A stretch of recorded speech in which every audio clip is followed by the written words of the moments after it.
Chapter 301 Heirs to the Throne. As Sonny sat on the cold stones, wiping blood off his face and wincing from pain, the whole castle shook slightly, and dust fell from the ceiling of the wide corridor. Looking up, he frowned slightly, then turned to Horace and indifferently cut a strip of cloth from the hunchback's garments. The corpse didn't mind, tying the cloth around his head to stop the blood from streaming into his eyes. Sonny sighed and summoned the runes. Shadow fragments. 956, Lover 1000. Such an injustice.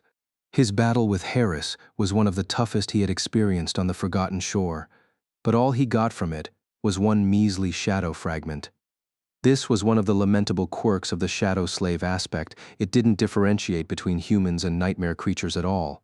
From its point of view, Harris was nothing but a dormant beast. Or maybe it was a blessing in disguise. Killing humans is a really unlucrative business, Sonny said with regret, and glanced in the direction of the throne room, where the terrible battle still raged on. Several hundred humans driven insane by fury and bloodlust could create a lot of destruction in a very short amount of time. Several hundred powerful sleepers, each in possession of an aspect ability, were so much worse. Add the echoes in the mix, and Sonny shuddered to imagine what was going on back in the Great Hall right now. The number of lives being extinguished every second up there must have been immense. The members of the host, the followers of Changing Star, and everyone unlucky enough to exist on the Forgotten Shore today were dying by the score. Blood was flowing like a river in the halls of the Bright Castle, just like Cassie had predicted all those months ago. Just like Sonny had feared it would. What was Nephis thinking? Her ambition had never been to become the ruler of the Dark City. Wresting the control over the ancient castle from Gunlag had always been just a means to an end. Her true goal had always been in the Crimson Spire, where the terror of the Forgotten Shore dwelt. From that point of view, this massacre was such a waste of potential soldiers, of countless memories, of every other potential resource she was going to need to reach the gateway. But then, was it really? After all, the rest of humanity was not bound by the strangeness of the divine aspect Sonny possessed. When one awakened killed another, they received a vast portion of the soul essence their enemy had accumulated. A lot of it simply disappeared, but what remained was more than enough. The Crimson Spire was not a place one could conquer with cannon fodder, so really Nephis did not need 1,000 weak humans. What she really needed was a few hundred powerful battle-tested fighters. What was happening in the Bright Castle right now was not a waste. It was consolidation. Sonny sighed and rose to his feet, summoning the midnight shard from the darkness of his soul. It was time to rejoin the battle. In the end, almost 200 people perished on that day. Despite all that death, the battle ended in a bitter draw. And the main reason for this was only 3 people: Nephis, Tessai, and Gemma. No matter how powerful and skilled the rest of the sleepers participating in the battle were, no one stood a chance in a fight against any one of these 3. Not even Castor, who by then many had believed to be one of the strongest fighters in all of Dark City due to his incredible skill, powerful aspect, and noble background. When the proud legacy clashed against the leader of the hunters, his enchanted Jian quickly found its way into Gemma's heart. However, to everyone's horror, the tall man did not even blink after receiving the mortal wound. And just a few short moments later, it magically closed, not leaving even a scar behind. No matter how many times Castor had cut or pierced the body of the fearsome hunter, Gemma's flesh simply restored itself. It was as though the proud legacy was cutting water. Gemma's aspect ability made him nearly immortal, while his incredible skill, cunning, and might made him a herald of death. Tessai was equally as formidable. His powerful aspect ability was tied to cold and ice. It allowed him to both make his skin hard as stone and debilitate his enemies, turning their movements slow and stiff. What was worse, it countered Neph's flames to a large degree. Eventually, when the death toll became too large, all 3 gave their followers a command to retreat. By the end of the day, the new lord of the Bright Castle was still not decided. The castle itself became divided between 3 warring factions, led by the 3 contenders to the throne. The largest and strongest faction, one with the most fighters and most memories to arm them, was formed by the alliance between Tessai and the leader of handmaidens, Seishan. Together, The guards and the handmaidens became a force that the other two factions could not challenge openly. They held the northern and western parts of the castle, where most of the strategic and easily defendable areas of it were situated. The second faction was led by Gemma and Kido, the chief artisan. While the two of them had fewer fighters than both other factions, each of these fighters was worth a dozen. They were the hunters, the most experienced and formidable sleepers in all of the Dark City. Although the territory this faction held was not large, it was of utmost importance, since they controlled the only reliable source of food and water in the Bright Castle. The last faction belonged to Nephis alone. She controlled the southern part of the castle, where its main gate was situated, as well as the outer settlement, to where many of the previous inhabitants of the ancient citadel had fled in hope of finding shelter. However, they quickly realized that there was no more safety anywhere in the Dark City. With Gunlaug gone, all order disappeared. No one went on hunts to bring back food. No one manned the walls to drive the nightmare creatures away. No one was there to stop the crime and violence that blossomed in darkness off anarchy. And things weren't going to change until a new lord usurped the White Throne. The bloody struggle for the crown had begun. Chapter 302, Status Quo. In the next couple of weeks, the Bright Castle had become a strange place. Inside its magnificent halls, barricades were built, and 3 makeshift fortresses appeared, each faction holding a specific territory. Beyond these protected areas, there was no man's land. Going outside of a faction's stronghold was often tantamount to death. No one knew what they would encounter there. Corpses littered the floor, with an occasional marauder hiding in the darkness. With no more law, tyrannical as it had been, many people gave in to their darkest impulses. But these wretches were the least of the dangers that now populated the castle. A much worse fate was to stumble onto a patrol or a war party of another faction. The guards especially were quick to slaughter anyone they met, sometimes in gruesome and inventive ways. The hunters and the followers of Changing Star were equally as ruthless, but at least not without reason or provocation. But the most terrifying change was that now, humans weren't the only ones populating the ancient citadel anymore. After Gunlaug's death, too many people were killed, and the rest were too busy with their little war to keep defending the castle. And just like that, after so many years, the nightmare creatures had returned under its roof. Some were killed by the representatives of the factions, but some managed to hide themselves and create nests somewhere in the depths of the stronghold. No one knew how many there were, but the terror kept people awake at night. There were also a lot of rumors going around, one more frightening than the other. The most persistent of them told of a horrible creature called Bloodlord, which apparently stalked the corridors of the Bright Castle and killed humans, tearing their throats open with sharp fangs and consuming all of their blood. Some even thought that it was Gunlaug himself, who returned from the grave to bring vengeance to his killers. Sunny was doubtful of these rumors up until the moment when he had found a bloodless corpse of a young guard on one of his patrols. For a moment he felt fear creep into his heart. He knew what the blood flowers were, after all. But then he calmed himself down, remembering that the Bright Lord's body had been destroyed during the massacre that followed his death. If the corpse of Gunlaug wasn't walking around drinking people's blood, though, then what was? There were a lot of disturbing things happening in the castle these days. Apart from the frequent but minor skirmishes between the factions, people kept dying in all manner of morbid ways. He didn't even want to think about it. There was no safe place anywhere now, except for maybe the 3 strongholds. The outer settlement had been completely abandoned.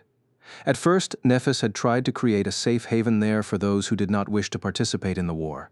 But she was quickly taught a bloody lesson by her enemies. Spreading her forces too thin was simply an invitation for an attack. After that, all of her followers, willing or unwilling, had relocated to the southern part of the castle and joined the ranks of her fighting force. And yet, even 2 weeks later, nothing had changed. The 3 factions continued their bloody struggle, unable to break the status quo. Soon, something had to change. One evening, Sunny was sitting on a crate in one of the halls of Changing Star's stronghold. In his hand was a bowl with a measly ration, which he nevertheless was eating with a lot of enthusiasm. A few meters away from him, a couple of Neff's followers were doing the same while having a conversation. Out of boredom, he listened to their voices as he ate. "Have you heard? They found another dead guard near the throne room. The Bloodlord got him. Good riddance. That thing really creeps me out, though. Yeah, scary. Buta, do you know what I'm really afraid of? The slum dweller looked at his partner, who had been paying a tribute to live in the castle just a few weeks ago, and raised an eyebrow. What? Horus. That creepy bastard. Where is he now? Damn. If I were able to dream, I'm sure I would be having nightmares about that butcher every night. Wait, you didn't hear? What? He's dead. The tributary opened his eyes wide, while Sonny turned away and tried to suppress a smile. No way. Yeah. They found his body after the big battle in a hidden passage behind the throne. Someone had beaten him to death with bare fists. That's what I heard. For a few seconds, there was silence. Then, one of them said, "What kind of human could kill that monster with bare hands?" The slum dweller shivered. That's the thing. No one knows. All of the powerhouses were accounted for. You saw it yourself. They were all fighting in the throne room. Crap. Now I am even more scared. Harris was dreadful enough, but to think that there's a person in this castle who is powerful enough to kill him so easily, while remaining completely unnoticed and unknown, for all this time, damn. That's terrifying. The slum dweller gave him a nod and turned to Sonny. Hey, Sonny, right? You're Lady Nephis' scout? Who do you think could kill Horus? Sonny thought for a moment and then said honestly, well, apart from yours truly, who is a true terror on the battlefield and possibly one of the deadliest sleepers to ever exist in the world. I think Cassie could. The young man stared at him with disapproval and then shook his head. Not cool, man. Boasting is fine, I guess. But mocking Lady Cassia was really low of you. Sonny blinked. When did he mock Cassie? Considering the aspect ability that Horus had possessed, she was really the next best person to fight the hunchback after Sonny himself. She was already blind and adapted to fighting in that state as best as she could. With the help of her echoes, Cassie stood a good chance of surviving that battle. With an apologetic smile, he shrugged and said, Sorry, I just chose my words badly. In any case, I'm off. With that, he jumped off the crate and headed toward the barricade that served as the border of the faction's stronghold. The slum dweller raised his eyebrows. Where are you going? The night is approaching. Sonny grinned, hunting for a big one. Don't worry. I lived in the dark city for 3 months, remember. Nothing is going to happen to me today. Chapter 303, Helpful Shadow. The slum dweller pressed his finger against his lips and hissed in exasperation. Take that back. Are you crazy? Sonny blinked. What? No. Well, I was crazy for a while. But now I am not. The young man looked at him with doubt and shook his head. Still, don't jinx yourself. Do you at least have a memory to keep you safe? The question of arming themselves was a big problem for Neff's followers. More than half of them didn't have a memory armor or a weapon, having to make do with mundane armaments fashioned out of anything that was at hand. It was one of the reasons why fighting against the guards and the hunters was so hard for them. The other guy, the one who used to pay tribute, sighed and called out to his friend, Have you lost your mind? You are talking to a member of Lady Nephis's personal cohort. Of course he has memories. With that, both of them looked down on their own makeshift swords.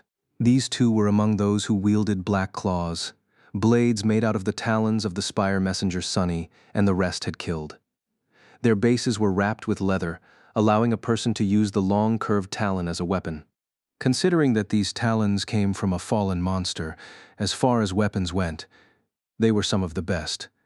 Wielding them efficiently was not an easy task, though. The slum dweller grimaced. Right. Damn, I am proud to wield one of the black claws, don't get me wrong, but if each of us had a proper set of memories, those bastards wouldn't be picking us off one by one anymore, that's for sure. Sonny looked at him with a complicated expression. Then, he smiled.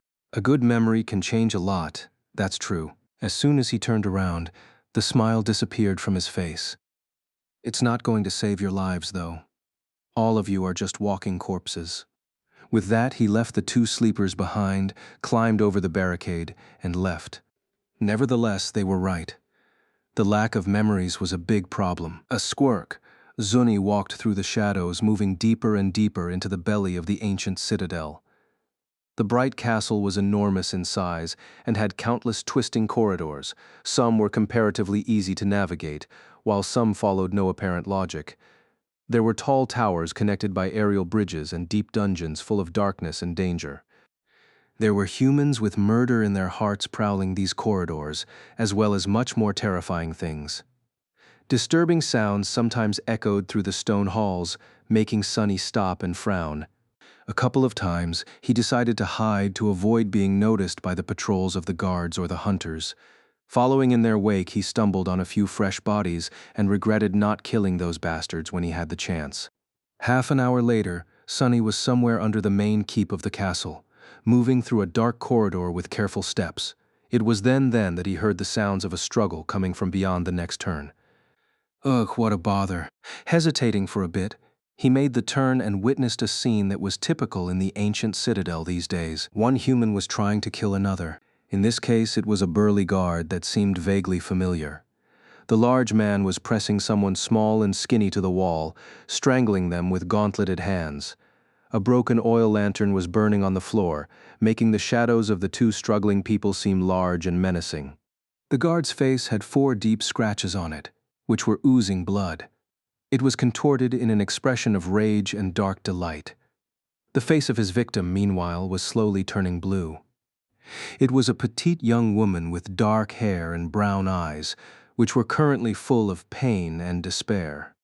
Just a few moments before she lost consciousness, though, a hand appeared from the darkness and slid a strange transparent dagger across the guard's throat. Hot blood shot into the air, and he fell to the ground with a horrified, gurgling sound.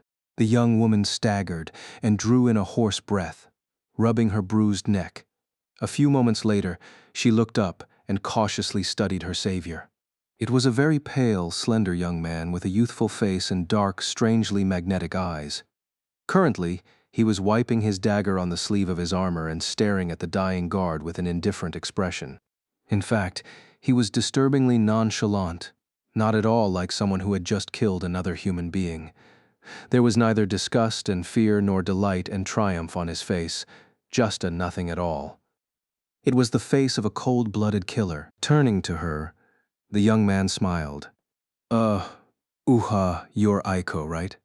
Sunny looked the young woman over, making sure that she wasn't seriously wounded. He knew her a bit from his days in the castle. Back then, she had been one of the few people who were able to pay tribute, without worrying about making enough shards to do so the next week. She owned the only gambling den in the Dark City, which automatically made her establishment popular among the members of the host. But it was also the reason why many of them harbored resentment toward the tiny girl. Aiko cautiously nodded. Usually there were mischievous sparks in her eyes, but right now there was nothing but subdued fear. Sunny dismissed the moonlight shard and said in a friendly tone, "Nice to meet you, I'm Sunny." The young woman stared at him for a bit, and then said, "You're one of Changing Star's men, right?" He grimaced. "I'm no one's man. I'm completely my own. But yes, currently, Naphis is my employer, I guess." Aiko hesitated and said in a polite and pleasant voice, "I see well, Sunny. Thank you for saving my skin. I'll be going then." Sunny grinned. "Oh, I'm sorry. Did I say that you can go? I think not. In fact, I must insist that you stay." Aiko glanced at the corpse of the guard, then back at the pale young man. Did she imagine it, or were there slight hints of madness in his eyes now? "Ah, why didn't you say so? If you want me to stay, then I will definitely stay. It will be my pleasure, really. But, Sonia, why exactly did you want me to stay?" He scratched the back of his head and answered after a bit of a pause. "Oh, I'm glad that you asked. You see, I am trying to hunt down a big one, and I thought that you would be able to help." Chapter 304. Hunting for a Big One. Sunny stared at Aiko, secretly delighted that he didn't have to look up for a change. The young woman's eyes darted into the depths of the corridor, clearly evaluating how good her chances of running away were. They weren't. In the end, she sighed and turned to Sunny with a deep frown. For some reason, such a serious expression looked a bit comical on her petite face. "Sunny, was it? Listen, buddy, Boss. I am really thankful to you for helping me out. But honestly, do I look like a hunter? How am I supposed to help you hunt? Maybe go ask one of your strong, manly friends. Then, her eyes widened. You're not planning on using me as bait, are you? Sunny chuckled. No, nothing like that. It's just that for this particular hunt, you are the only one who can help. By the way, I didn't just stumble on you by chance. I was watching you for a long time, actually. She paled a little. Ah, I see. Well, to each their own, I guess. But still, I am no warrior. I really think that I won't be able to help you out this time, sadly. Sunny shook his head. Relax, Aiko. You see, the big one I'm hunting is a friend of yours. Big, fat bastard named Stev. He's the one I'm after. And I know for a fact that you know where he is hiding, because you're the one hiding him. So, an expression of utter surprise appeared on Aiko's face. With sincere confusion, she asked, Wait, what? Steve? The memory market guy? Why the spell would I know where he is? She blinked a couple of times, then said in a hesitant tone, Are you sure you're not confusing me with someone, Sonny? He sighed and lingered for a few moments, then rolled his eyes. All right. I don't really want to waste time here, so we'll do it the quick way. Look there. He pointed to his shadow. Aiko lowered her eyes, which then widened when the shadow suddenly turned its head and waved to her. What the Sonny crossed his arms and said, This here is my shadow. It's an invaluable helper. Among other things, it can walk around on its own and report back to me the things it saw. Guess what it saw yesterday?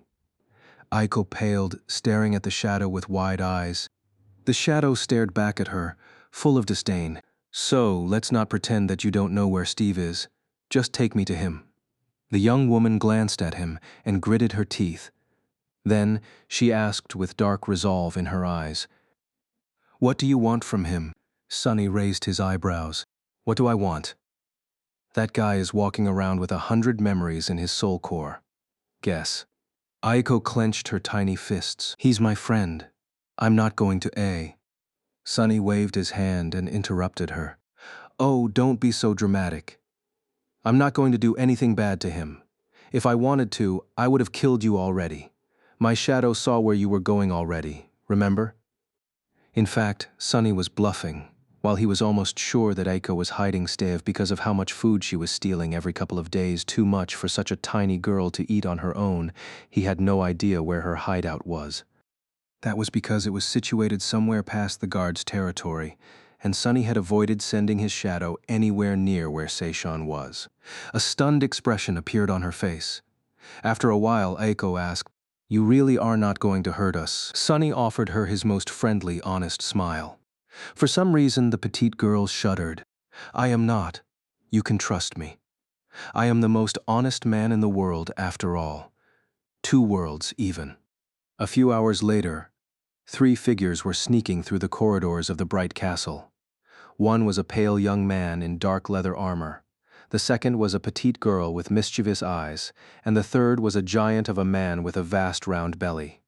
Because of him, all their attempts of being stealthy were rendered practically useless. Nearing another corner, Sonny sighed and gave the other 2 a signal to stop. The guards are patrolling ahead. We'll have to wait for a bit. Steve and Aiko glanced at each other and shrugged. Because of their difference in size, the 2 looked nothing short of comical together. Shaking his head, Sonny summoned the endless spring and took a few sips of water, then offered the beautiful glass bottle to them. Why were you hiding from everyone anyway, Steve? The ample giant looked at him with a sullen expression, then said in a depressed tone, Why else? As soon as this mess started, I knew that people would be coming for me to get the memories. Sonny frowned. The memory market belonged to the host, so why didn't you just go to either Tessai or Gemma? Steve grimaced. I know Tessai too well to go anywhere near him with Lord Gunlau gone. As for Gemma, we're on friendly terms, actually. But that girl, Kido, let's just say that I called her a few names in the past, over a business dispute, one might say. Who knew she'll go and become one of the lieutenants? Anyway, I was afraid for my safety because she and Gemma are, you know? Sonny raised an eyebrow, then asked in an incurious tone, Then what about Nephis? Aiko gave him a complicated look. We heard that her people don't treat us castle folk well.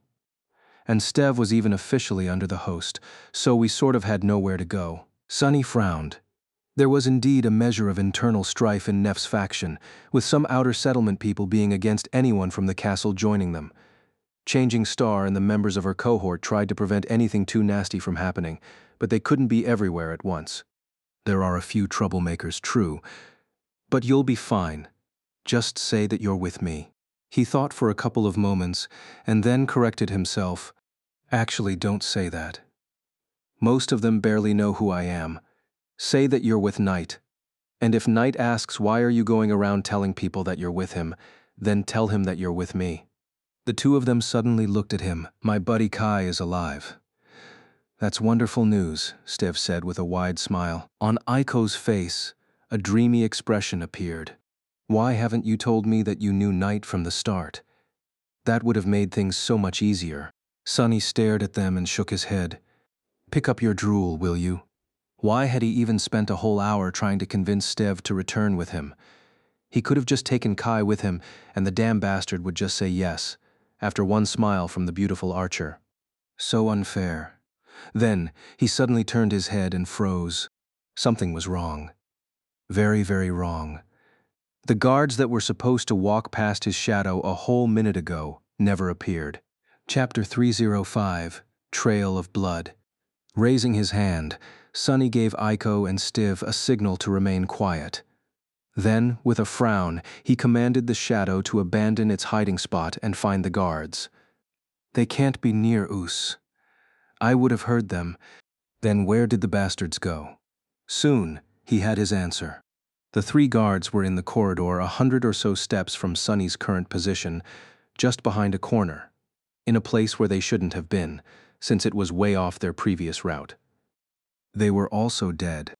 Two had their skulls smashed in. Sunny did not know what weapon, tool, or limb was used to kill them, because their memory armors had already disappeared. It had to have been something capable of piercing through steel, though, because the guards had been wearing helmets the last time he saw them. The third was even worse. His throat was torn, seemingly with terribly sharp fangsaw to such degree that the young man's head was almost separated from his body. One would expect a sea of blood to come out of such a terrible wound, but in fact there was surprisingly little of it on the floor. However, the corpse of the guard was unnaturally pale, as if devoid of blood completely. Curses saw. Sunny felt a cold shiver run through his body. The shadow cautiously looked around, but didn't notice anyone else present on the scene of the gruesome slaughter. Aiko and Stev were staring at Sunny with alarmed expressions. After waiting for several minutes, he finally relaxed a little and motioned for them to follow. What happened? He hesitated for a few seconds, then said in an even tone, "The Blood Lord has just been here." Their eyes widened. That fiend? Then why aren't we running? Sunny glanced at them with a calm expression. Don't worry, it's already gone. Inside, however, he was anything but calm. A creature capable of killing 3 guards was not necessarily something he would be scared of. One that managed to get past his shadow and slaughter them just 100 steps away without making enough noise to attract his attention. That, on the other hand, was a reason for concern. Just what kind of an abomination is it? Sadly, the 3 of them had to pass the place where the guards had been killed to reach their destination. Soon the smell of blood hit their nostrils, making Aiko and Stev turn pale. The bodies of the guards looked even more gruesome in person. Sunny frowned slightly, while Aiko and Steve had to struggle to keep the contents of their stomachs inside. God saw poor bastards. Sunny did not say anything, looking around with a dark expression. He was hoping to notice something that his shadow had missed to give him a clue of what type of nightmare creature the Bloodlord was, exactly. But there were no signs that anyone except for the 3 guards had been in this corridor in a long time. Hey, Sunny, can we please leave? This crap doesn't seem to bother you, but I mean, Steve seems to be really scared. Just imagine what is going to happen if he faints and falls. The whole castle will hear, probably. Sunny hesitated for a little, then nodded. Just before they left, however, he suddenly noticed something glint in the pool of blood. The shadow had not noticed it earlier because there was nothing to shine on the small object and make it reflect the light back. Crouching, he reached out with his hand and picked up the bloodied piece of metal, then brought it close to his eyes to take a closer look. Pressed between his fingers was an intricate silver earring in the shape of a flower blossom. It wasn't a charm, memory though, just a simple piece of jewelry. What is that thing doing here? With a confused scowl, he lingered for a few moments and then stood up, turning away from the mangled corpses. Let's get out of here. Soon, they returned to the barricades, creating the border of Changing Stars territory. The sleepers standing watch were surprised to see Sunny come back with two strangers, but let them in without asking any questions. Aiko raised an eyebrow. Aren't you guys going to inspect us? What if we're spies? The watchmen glanced at each other, and then one of them said, Usually we would. But it's Sunny. The petite young woman smiled. Oh, is he in very high regard around here? The watchman gave a strange look, then coughed with a bit of embarrassment. It's not that. It's just that starting a conversation with him is, well, you know, a headache. Sunny stared at him with an offended expression. What's that supposed to mean? The watchman hurriedly shook his head. No, nothing. I need to inspect the barricade, if you'll excuse me. With that, he made a hasty retreat. Did I scam him out of his boots or something?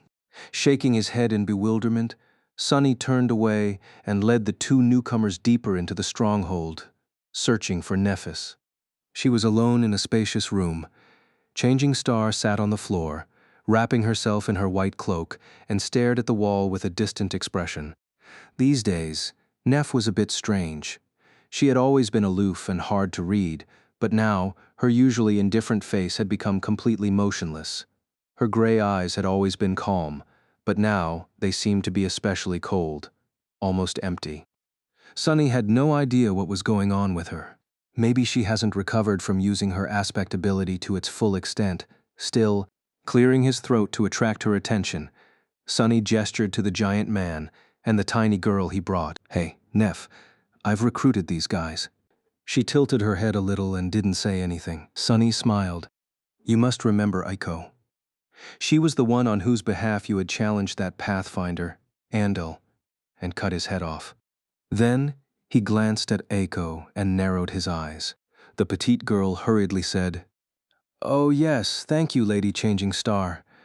That guy was, a real menace. Nephis slowly nodded and said evenly, You're welcome. Then she looked at Stev. And you are? A wide grin appeared on Sunny's face.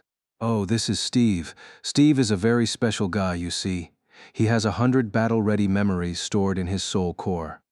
With that, Sunny patted Stev on the shoulder and said, Basically, he's going to solve our weapons problem. Chapter 306, Final Confrontation. With the whole of Memory Market suddenly falling into the hands of Changing Stars faction, the skirmishes happening in the halls of the Bright Castle became even more frequent and brutal. People kept killing each other, slowly painting the whole citadel red. And yet, it was still not enough for a winner to emerge. Nephis was always on the front lines, leading her people and slaying countless enemies with her silver blade, as if alien to the very concept of mercy. Wherever she appeared, blood flowed like a river. She had even clashed against Tessai personally, but their fearsome battle ended in a draw. Now that more than 2 weeks had passed after Gunlog's death and the decimation of the previous order, humans were starting to suffer from the lack of food. There were more and more nightmare creatures finding their way into the castle, too. The situation was slowly turning into an irreversible crisis. In fact, it already had. The civil war raged on, reaping human lives one after another. But it was also forging those who remained alive into much more fearsome, powerful, and hardened fighters. And then, suddenly, the status quo was finally decimated, announcing to everyone left alive in the Bright Castle that the end was drawing close. The new lord was about to take his crown, and it was not going to be the most noble or formidable of the candidates. It was going to be the most vicious. The news arrived in the stronghold of the Changing Stars faction at the darkest hour of the night. The scouts sent into the depths of the castle returned one after another, bringing with them shocking news. The castle guard had secretly launched an all-out assault on the stronghold held jointly by Gemma and Kido. The hunters were defeated, losing many of their numbers in the battle. Left without their protection, almost every artisan had been captured by the guards, while Kido herself had been killed by Tesai with his own 2 hands. After her death, Gemma and his surviving warriors had to flee. After the scouts made their report, a heavy silence settled over the stronghold. Everyone understood what was going to happen next. The faction formed by the alliance of the guards and the handmaidens had already been the most powerful of the three. Now that all the artisans were in their hands and most of the castle was under their control, they would be coming for Changing Star and her people next. In that silence, Nephis looked around at the pale faces of her followers and said after a long and poignant pause, "Stay strong, we will prevail." However, for the first time, her words did not seem to convince them. After a long and sleepless night, an unexpected visitor arrived in the stronghold. It was Gemma, the mighty leader of the hunters. The tall man looked very different from how he had before. His laid-back attitude was gone, replaced with dark exhaustion. His face was grim and ashen, and his light armor was torn and covered with blood. He wished to speak with Changing Star. After she arrived in front of him, Gemma offered her the services of his remaining men in the struggle against Tesai. She tilted her head and asked, her voice emotionless, "What about your ambitions? Didn't you want to become the next lord?" Gemma was silent for a long time, the fire extinguished in his eyes. Finally he said, "I never wanted to be a lord. It was Kido's wish. Now that damn butcher, now that she's dead, I don't care about the throne anymore." He paused, a mournful shadow veiling his eyes. But then, embers of scathing hatred ignited in its depths. Gemma gritted his teeth. "All I care about is to see Tesai die. If you can promise me that you'll defeat him, I and my hunters will follow you to the end." Nephis was silent for a while, considering his words. Finally, she turned away and answered, "Signal for your men to come. We have some food to share, so eat your fill. Prepare for tomorrow." With that, she walked away. Gemma stared at her back and yelled, "What happens tomorrow?" Changing Star paused for a moment, then answered without turning her head, "Tomorrow I will kill Tesai." The next day, there were no scouts and no patrols sent out in the morning. Instead, everyone armed themselves, gathered together, and marched to the throne room. Nephis was walking at the head of her army, clad in the stark black and white armor of the Starlight Legion. On her breastplate, 7 shining stars were engraved. The Great Hall was just as they had left it 3 weeks ago. During that time, members of all 3 factions had gathered the bodies of their dead to give them proper burials, but the white marble floor was still painted red with blood. Tesai and his people were already waiting for them there. The morose giant was sitting on the throne, looking down from its height. In his hands there was a terrifying heavy mace, still wet from the slaughter. Sunny grimaced, noticing the difference between the 2 armies. Despite all their losses, there were still almost 100 guards left alive. Not only were they better equipped and trained than the slum dwellers, but now they also had the captured artisans on their side, supplying them with all kinds of tools, gear, and deadly inventions. The artisans themselves were beside them, some of them bound and chained, some simply intimidated into submission. Their faces were pale, frightened, and bloodied. From their position in front of the guards, it seemed as though Tesai was planning to use these poor people as a meat shield against Changing Star's assault. The handmaidens were also there, standing silently behind the guards. These quiet young women used to maintain the castle and complete various chores around it, but they were capable fighters as well.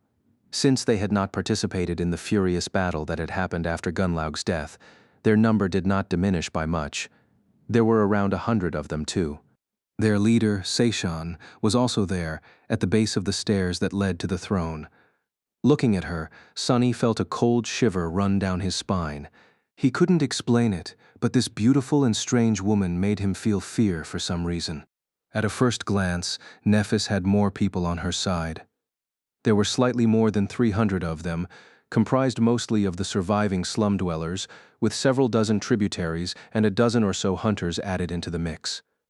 But really only about a half of them was worth anything in the fight against the battle-hardened guards. Altogether, these were all the humans left alive in the Dark City, just shy of 600. Everyone else was already dead. And how many more were going to die today? Chapter 307. Throne of Light. Two forces stood against each other, the desecrated expanse of the Great Hall separating the Ma for now. The tense silence was full of bloodlust and dark apprehension. Sunny slowly made his way to the first row of the crowd, staring at the opposing mass of armored warriors with a complicated expression. From his point of view, followers of Changing Star had little chance of winning this battle. They simply had no advantage against the castle guard, with the exception of the fact that there were more bodies they could throw at the sharp blades of the enemy. Even if everyone here was mundane human, that would not have helped them prevail against a better armed and trained force. The fact that every single human in the throne room was a sleeper only made things worse. The potential difference in power between two awakened was much more vast than that between two mundane fighters. And yet, he didn't think that Nephis was going to lose R for that same reason. The guards might have been better equipped and more experienced than the slum dwellers, but they didn't have Changing Star on their side. They didn't have Effie, Castor, and Gemma. They didn't have Sunny. They only had two truly fearsome champions, Seishan and Tessai himself. At the end of the day, the outcome of this battle was going to be decided by those few who stood out from the sea of sleepers, impressive as everyone still surviving in the Dark City might have been, like tall and unassailable cliffs. Among the awakened, individual power was so much more important, and in terms of exceptional individuals, the Changing Star's side was far superior. So yes, Sunny felt confident that Nephis was going to win, but at what cost? Out here on the Forgotten Shore, people had nowhere to retreat, so this battle was going to end only after one side was totally annihilated, and the closer to utter annihilation a faction would come, the more desperately its members would fight like rats driven into a corner. When that happened, the bloodshed would only grow more terrible. Was it only going to stop when just a handful of the strongest and most resilient were left alive? As if reading his thoughts, Tessai suddenly chuckled and looked at the crowd of people gathered in the throne room with a bloodthirsty smile. Issa, is that bastard actually looking forward to the slaughter? The morose giant then looked directly at Nephis and grinned. Changing Star. Ah, we meet again. But wait, who is that beside you? Is that Gemma, my old friend? What a pleasant surprise. How considerate of you to bring him here. Now I won't have to search the whole castle for that filthy cockroach. With that, he slowly rose from the throne, put his terrifying mace on his shoulder, and descended from the stairs, dark fires igniting in his eyes. Have you come here to die, Changing Star? Nephis tilted her head and looked at Tessai with empty eyes. No, I came here to kill you. The giant laughed. Stepping on the marble floor, he stopped beside Seishan and bared his teeth in a vicious grin. The two of them looked truly fearsome together. The morose giant was like an incarnation of destruction and violence. His skin had turned slightly blue because of the invisible icy barrier that encased it. The air in the throne room suddenly became colder, with tiny snowflakes dancing in the beams of light. The mysterious leader of the handmaidens was reserved and elegant, but no less frightening. Seishan was exquisitely beautiful, cold, and inexorable. She was wearing a simple but strangely regal dress, its velvet the color of red wine. There was an intricate silver necklace resting on her chest that accentuated her supple figure, and two bracelets on her wrists. Her most striking feature, however, was not her grace and not her beauty, but her skin. It was gray like stormy clouds, smooth like silk, and devoid of any imperfections. Just like Nephis, Seishan was one of those people whose appearance had been changed by their aspect. But in her case, that change was far more pronounced. It gave her an exotic and tantalizing, but outwardly inhuman look. Seishan's beauty was of the kind that put both longing and fear in a person's heart. When Tessai approached, she silently summoned her weapon and stared coldly at the crowd of slum dwellers. Many of them shivered and hurriedly looked away. A few moments later, a graceful warhammer appeared in her hand, one side of its head forged in the shape of a narrow beak. The morose giant laughed. Kill me? Haven't you tried already? If memory serves, the last time we fought, you ran away like a cowardly dog. What makes you think that today is going to be different, bitch?" Nephis raised her chin slightly and met his mocking gaze with silence. Tessai shook his head. "That look. I dreamed about wiping that arrogant look off your pretty face for a long time. Today I'm going to teach you how to beg, girl, so what do you say? How about we finish this mess once and for all?" The guards standing behind him laughed and readied their weapons, looking at the slum dwellers opposing them with contempt and dark anticipation. Followers of Changing Star gritted their teeth, closing their ranks and preparing to charge. The bloodshed was about to begin. Nephis summoned her silver sword and answered Tessai, her voice cold and indifferent. "Let's—" For a moment, time slowed. With a bestial smile, the giant stepped forward. He opened his mouth, ready to give his soldiers the command to attack. A step behind, Seishan silently moved to follow Himar, and brought the beak of her warhammer on the back of Tessai's head, shattering his skull with one devastating strike. At the same time, the handmaidens who were standing behind the guards attacked the unsuspecting men with long knives that appeared out of their sleeves. These knives were not memories, and as such did not take any time to weave themselves into reality or shine with ethereal light while doing so. Instead, they were fashioned out of steel, bone, and black obsidian. Just a moment later, the blades plunged into the flesh of the guards, ruthlessly slaughtering them. The handmaidens were aiming for their throats, hearts, and eyes. Blood streamed on the marble floors once again, and screams of terrified agony filled the air. By the time Tessai's soldiers realized what was happening, it was already too late. They had no chance to resist the treacherous attack.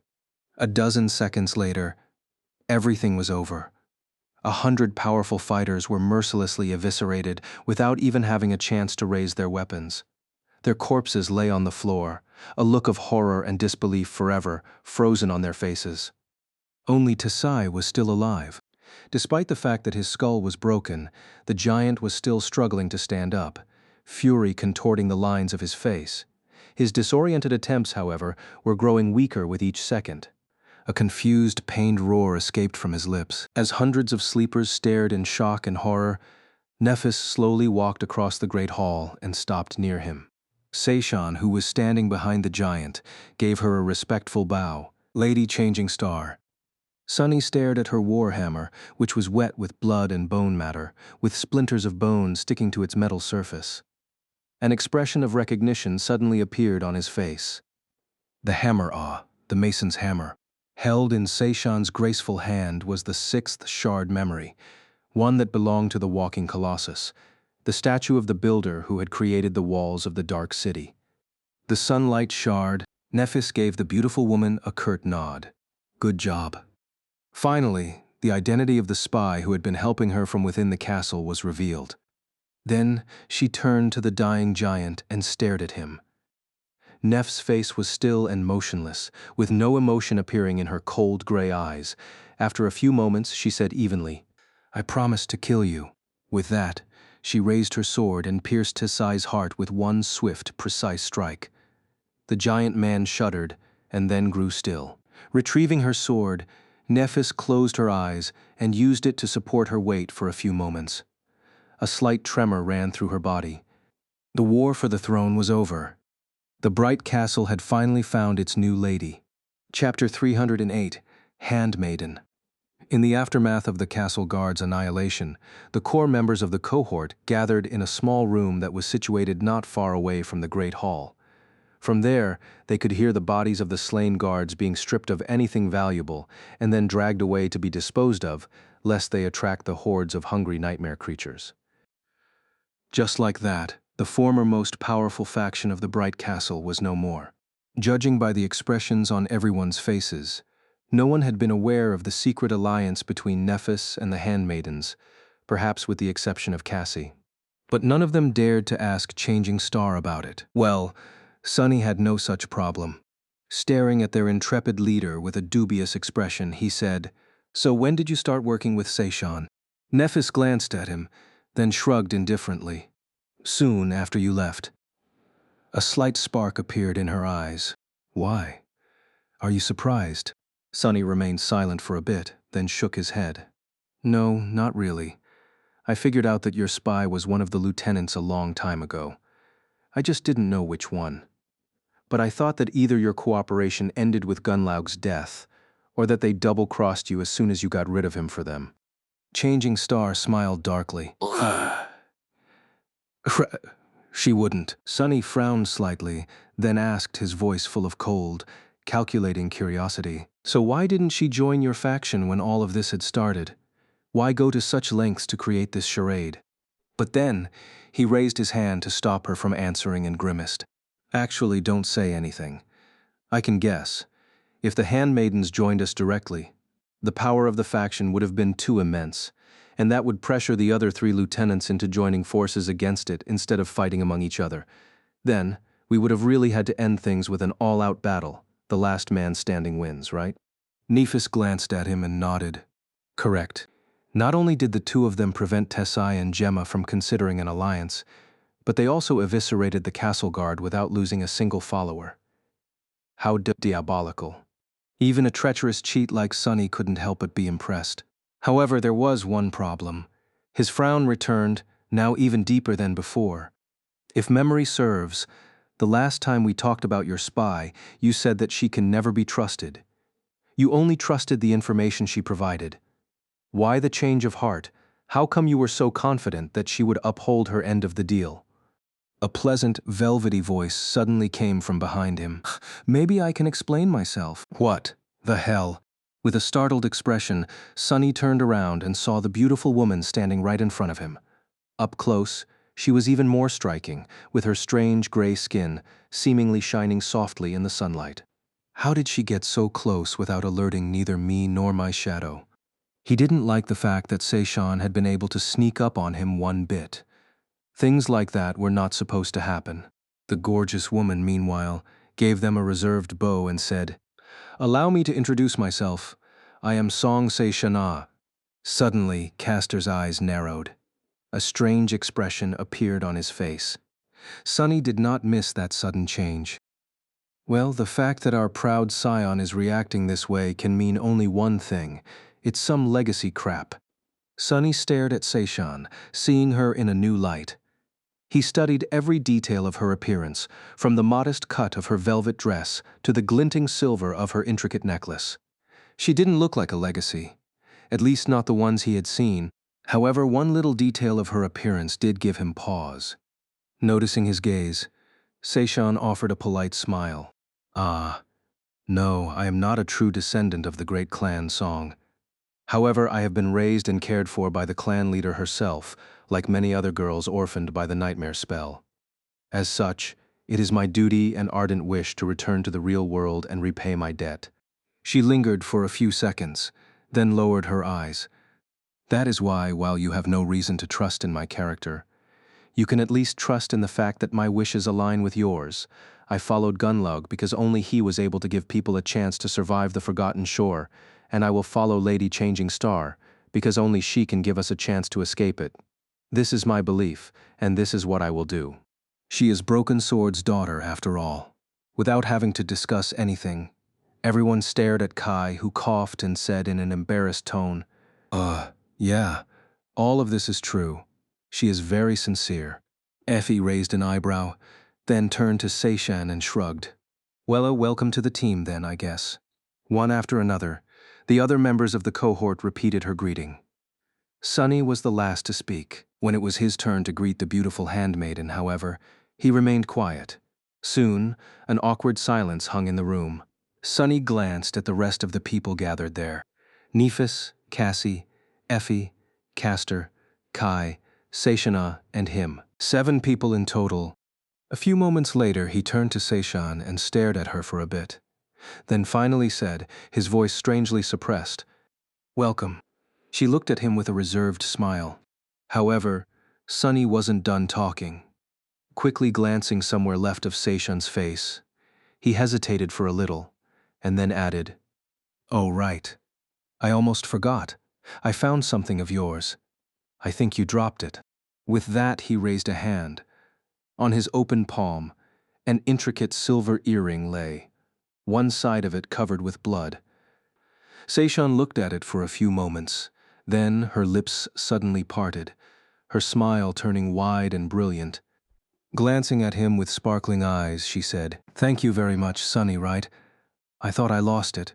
Her teeth were perfectly even, pearly, and spotlessly white. Chapter 309. What Dreams May Come. In the next week or so, things moved with terrible speed. Nephis became the ruler of the bright castle without any type of glorious ceremony or impassioned speech. No one questioned her authority anyway, as though it was a simple fact of life. In a sense, it was. Sunny found it interesting, however, that she didn't take her seat on the white throne of the ancient citadel once. Even when there was a need for a large gathering, Changing Star sat on the last step of the stairs leading to the throne, as if making a point to show that the bright castle did not belong to her, or, perhaps, that she did not belong to the bright castle. At first, he was sure that Nephis was going to push people to march on the Crimson Spire immediately, but she didn't even mention it. When he confronted her about her plans, she simply said that they were going to wait until the winter solstice came before making any decisions.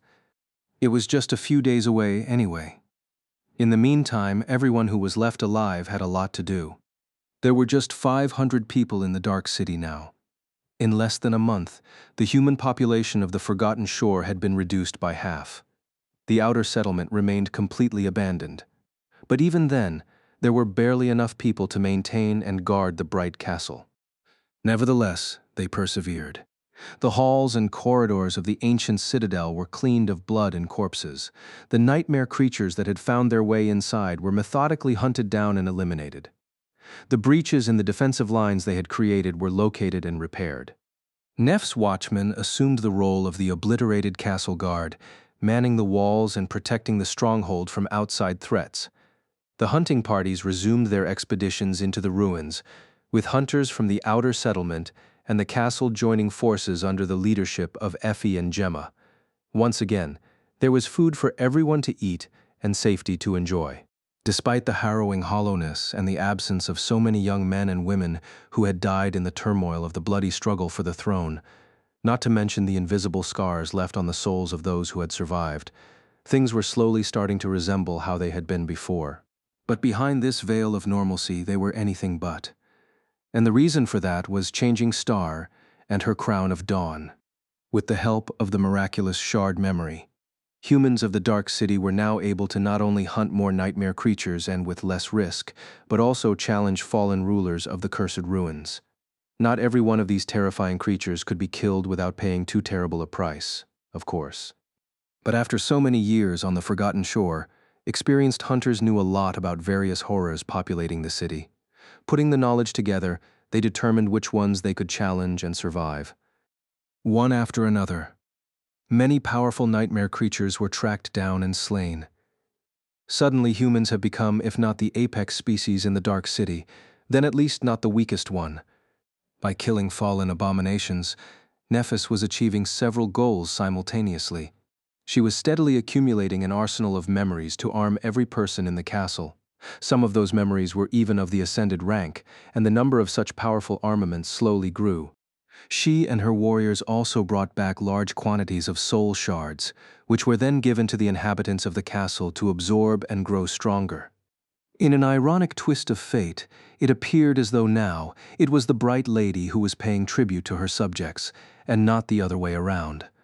This only made the respect and adoration people felt toward her grow stronger. But most importantly, perhaps, was the fact that through these hunts, she was training her people to fight together as a cohesive force and prevail against creatures that were much more powerful than them. Guided by Cassie, the surviving artisans were hard at work too. They were applying their mastery and craft to close any gaps in how the humans of the Dark City were equipped and supplied for the battle against the Dream Realm. However, the nature of their tasks was drastically different now. If they had been in charge of maintaining the lifestyle of people living in the castle as much as working to supply Gunlaug's host with gear and equipment, now their only job was to create things people were going to need in battle. It was as though they were preparing for war. There were a few large projects that the artisans were working on that Sunny knew little about too. These things were requested from them by Nephis herself. He suspected that they were going to become useful once the time to attack the Crimson Spire finally came. Just like that, the winter solstice came. On this day, exactly a year ago, Sunny had arrived on the forgotten shore. It was hard to believe that he had survived here for so long, that any of them had, but it also seemed as though 1 year was not enough to encompass it all. It felt more like a lifetime, several lifetimes perhaps. It was also on this day, a year later, that Sunny turned 18. Remembering his previous birthday, a slight smile appeared on his lips. Back then, Cassie, who had been a complete stranger, offered him unexpected congratulations. He also made plans to celebrate his next birthday as an awakened by drinking a cup of coffee with lots of milk and sugar. Those dreams were not meant to come true. Instead, Sunny met his 18th birthday in an empty hall of the Tower of Dusk, practicing the steps of the shadow dance, sweat streaming down his lithe and strong body. These days he felt that he was almost there. Just a little bit more, and the first level of mastery over his mysterious aspect legacy would be his. It was already in reach. One more thing happened on that day.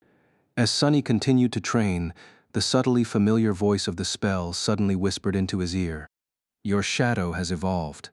Chapter 310, Shadow Demon. Lowering his sword, Sunny stood in the silence of the empty room for a while.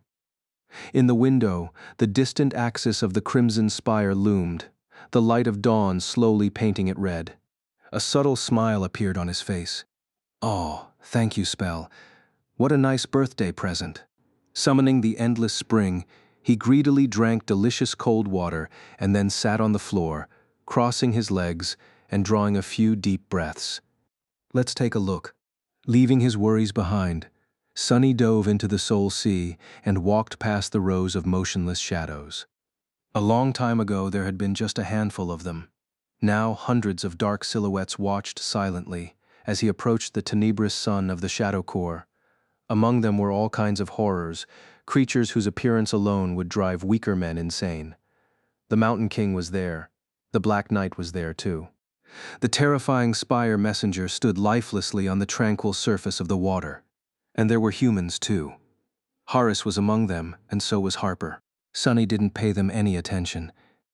Standing beneath the Shadow Core, he sighed and summoned the runes. Name, Sunless. True name, Lost from Light. Rank Dreamer. Shadow Core, Dormant. Shadow Fragments, 977, close 1000. He was so close to accumulating the whole 1,000. If Sunny really wanted to, he could have abandoned caution and pushed to reach it before the inevitable journey to the Crimson Spire. However, he was wary of delving into anything unknown right before the fateful confrontation. He also felt that his time was better spent consolidating and perfecting everything that he had already learned and earned, not wasting it trying to acquire something new. Still, it was not an easy decision. With a sigh, he continued reading. Memories, Silver Bell, Puppeteer's Shroud, Midnight Shard, Ordinary Rock, Prowling Thorn, Endless Spring, Blood Blossom, Darkwing, Moonlight Shard, Mare Old, Weaver's Mask. Echoes, R. Shadow Saw. He tilted his head and read, an amused expression appearing on his face. Marble Saint. Marble? How fitting. Without wasting any more time, he summoned his shadow from the depths of the core. She appeared in a whirlwind of black flames, standing in front of him with her usual taciturn aloofness. However, Sunny couldn't help but gasp. The saint was indeed changed.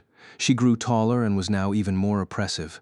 Her graceful stone-like armor, which had looked as though it was cut from granite before, was now entirely black and glossy, like obsidiana or onyx. In fact, it was very much like the shattered onyx armor he had purchased with Kai's help. Her skin, on the contrary, became smooth and as white as alabaster. At least the small portion of it he could see through the visor of the helmet. Saint seemed much stronger, aware, deadly, but that was not what made Sunny gasp. The thing that stunned him was what hid beneath the armor. Within the shadow that populated Saint's body, there used to be 2 ethereal dark embers. But now, there were 3. Sunny stared at her for a while. Did she rise to a higher class? Finally, he calmed down and made the runes describing the shadow appear. A moment later, his hopes were proved true. Shadow, Marble Saint. Shadow rank, awakened. Shadow class, demon. Demon. She is a shadow demon now. Shadow attributes: Battle Master, Stalwart, Spark of Divinity. The next line had not been there before. Sunny held his breath. Shadow abilities: Weapon Sage, Underworld Armament. He lingered for a moment, trying to suppress a triumphant smile. He had always known that Saint was not a typical nightmare creature. But to think that she would acquire an actual ability before even becoming a Devila, and not just one, but two. Burning with anticipation, he read on. Weapon Sage Ability Description. Shadow Saint can effectively wield any weapon type memory. Underworld Armament Ability Description. Shadow Saint's armor can accommodate a charm memory to inherit its enchantments. Sunny was silent for a bit, then turned his head and stared at the taciturn monster. No, not monster. Demon. A satisfied smile finally appeared on his face. Ah, how wonderful. Not only had his shadow grown tremendously stronger, but she now also had the ability to use any weapon he would provide for her, as well as reinforce her armor with all kinds of powerful enchantments. The possibilities this could provide her were truly endless. The potential combinations, the flexibility, all it took was to find proper memories. Sunny shook his head and grinned. Before, he had sometimes thought that Saint was really suited to command an army. But now, he understood that he had been wrong. She was the army. A few hours later, the members of Nef's cohort gathered on the roof of the old hunting lodge, which still stood at the edge of the slum. Seishan was also there, which made Sunny slightly uncomfortable. He didn't let it show on his face, however. The outer settlement was desolate and empty. There were no desperate, hungry youths around anymore. All of them were now either safely hidden behind the castle walls or dead. It was just the 7 of them. They came to see Kai off. The charming archer was standing near the edge of the roof, checking his equipment for the last time. He was wearing a new stylish armor and a leather jacket with fur on its collar. On his back, there was a quiver full of arrows and a backpack with water, food, and other supplies necessary for a long journey. Sunny didn't know about the rest, but his heart was heavy. As though reading his thoughts, Kai turned around and smiled. Really, guys, don't worry, I'll be fine. This is not my first time spending some quality time in the labyrinth. No one answered, knowing that the mission entrusted to Nightingale this time was especially dangerous, but also important. He had to leave the Dark City and explore the vastness of the Forgotten Shore in search of new humans sent here by the spell. Today was the day of the winter solstice, and that meant that out there in the real world, thousands upon thousands of sleepers were currently preparing to enter the pods and arrive in the dream realm. Sunny sighed. Just don't bring back anyone as irritating as you, all right? Kai chuckled. No promises. With that, he waved them goodbye. Well, oh, wish me luck. A few moments later, he was gone, turning into a small dot in the sky. The remaining 6 people stared at it for a long time, their faces somber. Their future depended on what Kai would discover. Theirs and that of everyone else still clinging to life on the Forgotten Shore. A few days passed in tense anticipation. Sunny spent them doing the same things he had been doing before, training and preparing mentally for what was about to come. He had a lot of things to do. First came his technique, which was based on the flowing battle style that Naphis had taught him, with elements of Shadow Saint's grounded style added to its adaptive foundation. His skill was growing sharper and sharper, slowly being elevated and solidified at the level that his current understanding of combat allowed. Sunny was not a novice anymore. He survived hundreds of deadly battles, and each left him stronger and more experienced than he had been before. But perfecting his technique was still not easy, because he had to make himself indomitable first, and then turn that firmness into flexibility. Now that Sunny finally had free time, he also used it to adapt his style to the new reality of his improved physical limits. Many things that had not been possible for him before the journey to the Hollow Mountains became possible now. The way he approached combat had to change, too. All of it took effort and a lot of thought to achieve. Second came the shadow dance. Sunny was still at the stage where he was slowly forming a practical set of moves to train in that elusive style. He felt as if he was now only one final step away from turning his vision of the shadow dance into reality. However, he seemed to be lacking some crucial ingredient. He needed one last push, one moment of inspiration to make that final step. Still, his exercises weren't useless. Until that moment of inspiration came, they helped condition his body and mind, make them adaptable and malleable like shadows. When the last revelation appeared, they would be able to receive it. After each intense training session, every muscle in his body ached, and a wave of mental fatigue washed over him. Third came the most important task. He had to turn his mind and soul into a fortress that would withstand the shock of the future. He had to achieve the type of clarity that would allow him to emerge victorious on the other end of it all. And for now, this task was turning out to be the most unattainable. It was hard to shape one's body and mind into a perfect tool, but it was so much harder to do the same with one's soul. However, this was exactly the barrier he had to overcome. Just like that, 6 days passed. The 7th day after his departure, Kai finally returned. The charming young man seemed tired and ragged, his armor and clothes covered in dirt, dust, and dried blood. The quiver of arrows he had taken with him was now empty, and there were shallow cuts on the fabric of his jacket. Sunny's shadow had kept watching the skies above the bright castle all this time, so he was one of the first to know. By the time Sunny arrived at the small room that served as Nef's council chamber, Kai was already there, sitting by the fire and greedily drinking water from a crude clay cup. Effie was by his side, pushing a plate of food into his hands. Noticing him, Kai smiled weakly. "Hey, Sunny." Sunny hesitated for a bit, then approached the beautiful young man and patted him on the shoulder. "Hey, Kai, welcome back." Neither he nor Effie spoke after that, giving their friend an opportunity to catch his breath and waiting for the rest to come. One after another, Cassie, Castor, and Seishan appeared in the room and greeted Kai. Nephis was the last to enter. She glanced at everyone and then sat down near Kai. After hesitating for a few moments, she looked him in the eyes and asked, "How many?" Kai remained silent for a while, a solemn expression slowly appearing in his eyes. Finally, he turned away and sighed. One word escaped his lips: "None." His voice echoed in the small room, making the faces of people gathered there darken. I scoured the labyrinth looking for any sign that a sleeper passed there recently, but there were none. There was no one alive and no bodies, not even a single fresh bone that I could find.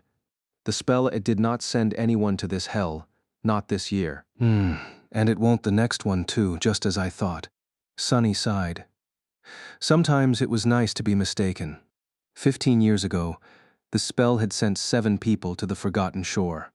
The next year it had been twice as much, and then more and more. Eventually, hundreds of sleepers had been arriving in the Dark City after each winter solstice, up until last year, when only 4 of them, Sunny, Nephis, Cassie, and Castora, had come. 3 more had perished in the labyrinth without ever reaching the cursed ruins. Because of that, inhabitants of the Bright Castle came up with a theory that the number of people sent to this region of the dream realm by the spell followed a certain cycle. If they had been right, then at least 14 sleepers would have appeared somewhere in the labyrinth a week ago.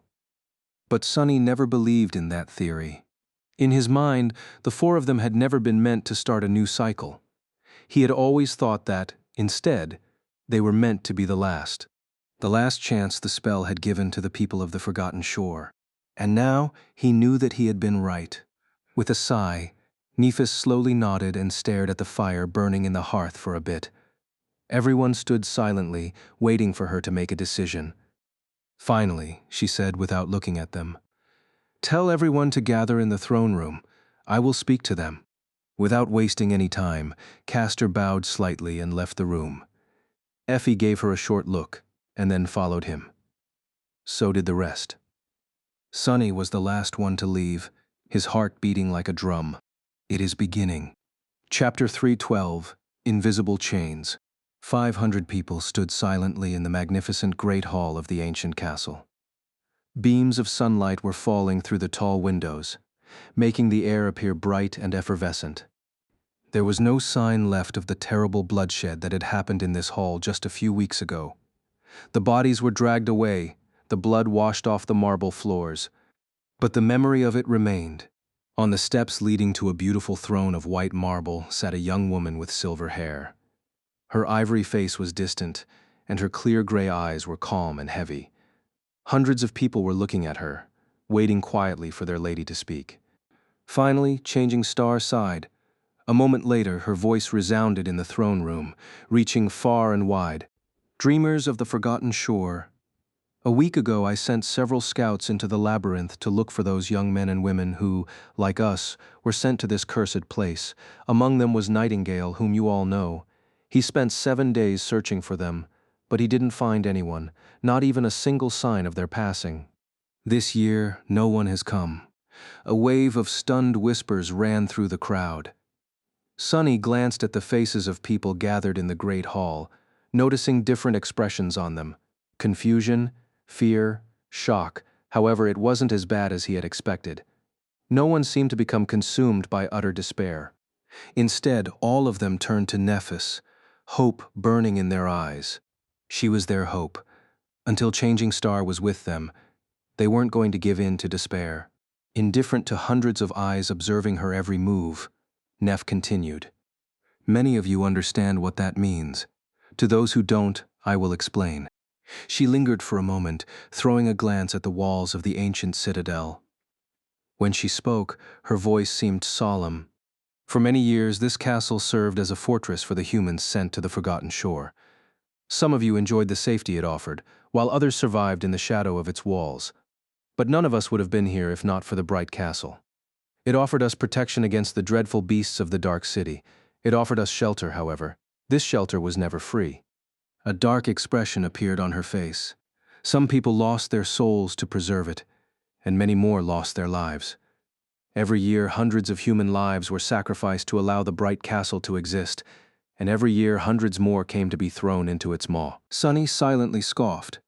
She was making it sound as though the castle was some creature that fed on human lives, not unlike the soul devourer, really. The meaning was subtle enough to not be obvious, but still affect the people gathered in the throne room. Observing them, he saw many sleepers shiver and frown. Insidious.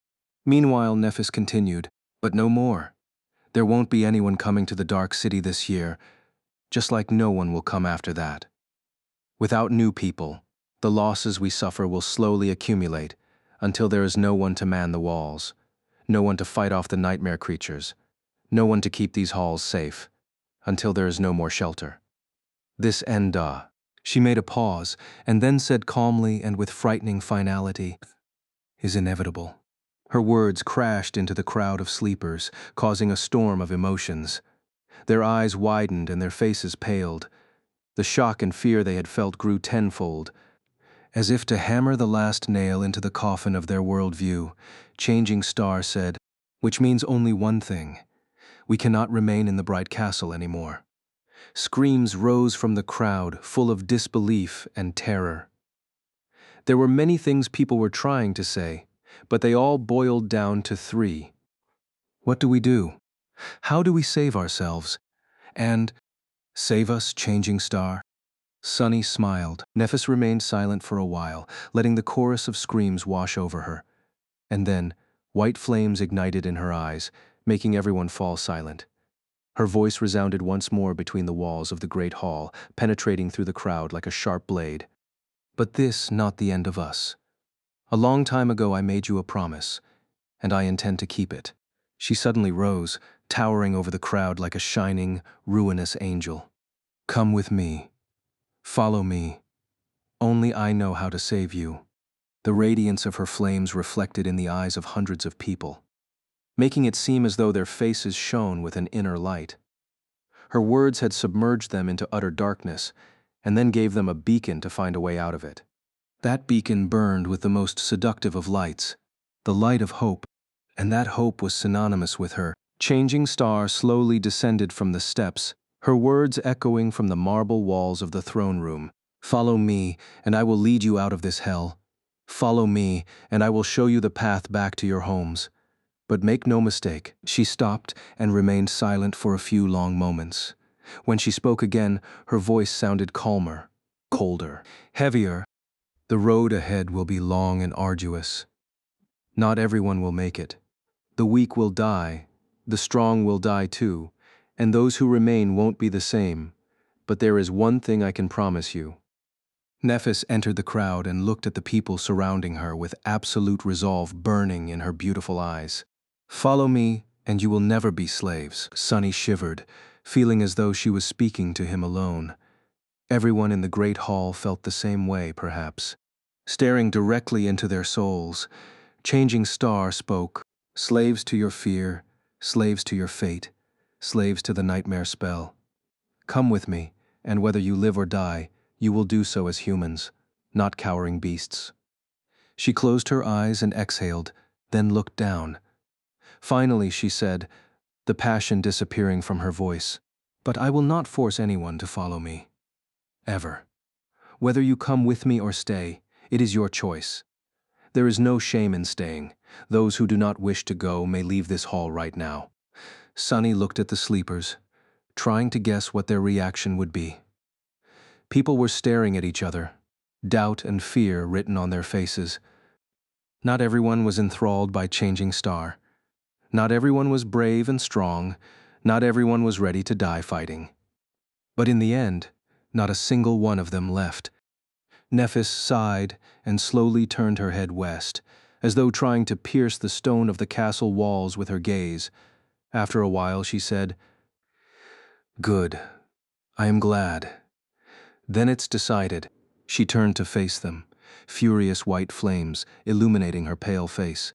"Then the day after tomorrow we will leave the bright castle. The day after tomorrow we march on the Crimson Spire." Chapter 313, Starlight Shard. On the last day they would spend in the Dark City, Nephis led a small group of her most powerful warriors on one last hunt. The members of her cohort were all following behind her. Sunny, who stubbornly refused to accept his status as one of them, walked apart from the group, idly looking around and observing the ruins. Gemma and Seishan were also with them, as well as 10 or so of the most experienced hunters, some of them formerly from the host, some formerly from the outer settlement.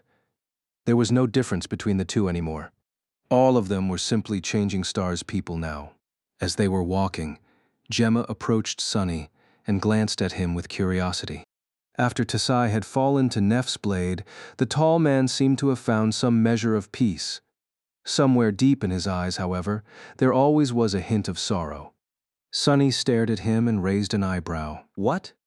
The hunter smiled slightly and asked in a friendly tone, "You're sunless, right?" Sunny shrugged. "Yeah, that's me." Gemma silently measured him and then asked with interest, "I've heard that you lived for months alone in the city. Is that true?" "Ah, makes sense." The tall man was perhaps the most experienced hunter on the Forgotten Shore. He had survived countless battles on the streets of the Cursed City. It was natural for him to be curious about this matter. Sunny gave him a nod. "Sure. A little over 3 months, I guess." Gemma rubbed his chin, then asked bluntly, "How did you survive?" Sunny grinned. How had he managed that, indeed? Lots of hiding, lots of killing, a modicum of madness, and a little bit of luck. Gemma stared at him for a bit, then chuckled. "Sound about right, I guess." After a while, he glanced forward at Changing Star and asked in a curious tone, "Do you know what we are going to hunt today?" Sunny looked at him with surprise. "She didn't tell you?" The tall man hesitated, then shook his head. "She did. I'm just not sure that I believe it." Sunny smiled and looked away. "Ah, let me guess. Your first thought was that she had lost her mind. What can I say? Get used to that feeling." After a few moments of silence, Gemma sighed. "But how can we kill it? Poor Gaia." Sunny glanced at him, lingered for a bit, and then said, "If my guess is correct, you know more about it than I do." And just like that, their conversation ended. By the middle of the day, they reached the eastern edges of the city and climbed the imposing monolith of the Great Wall.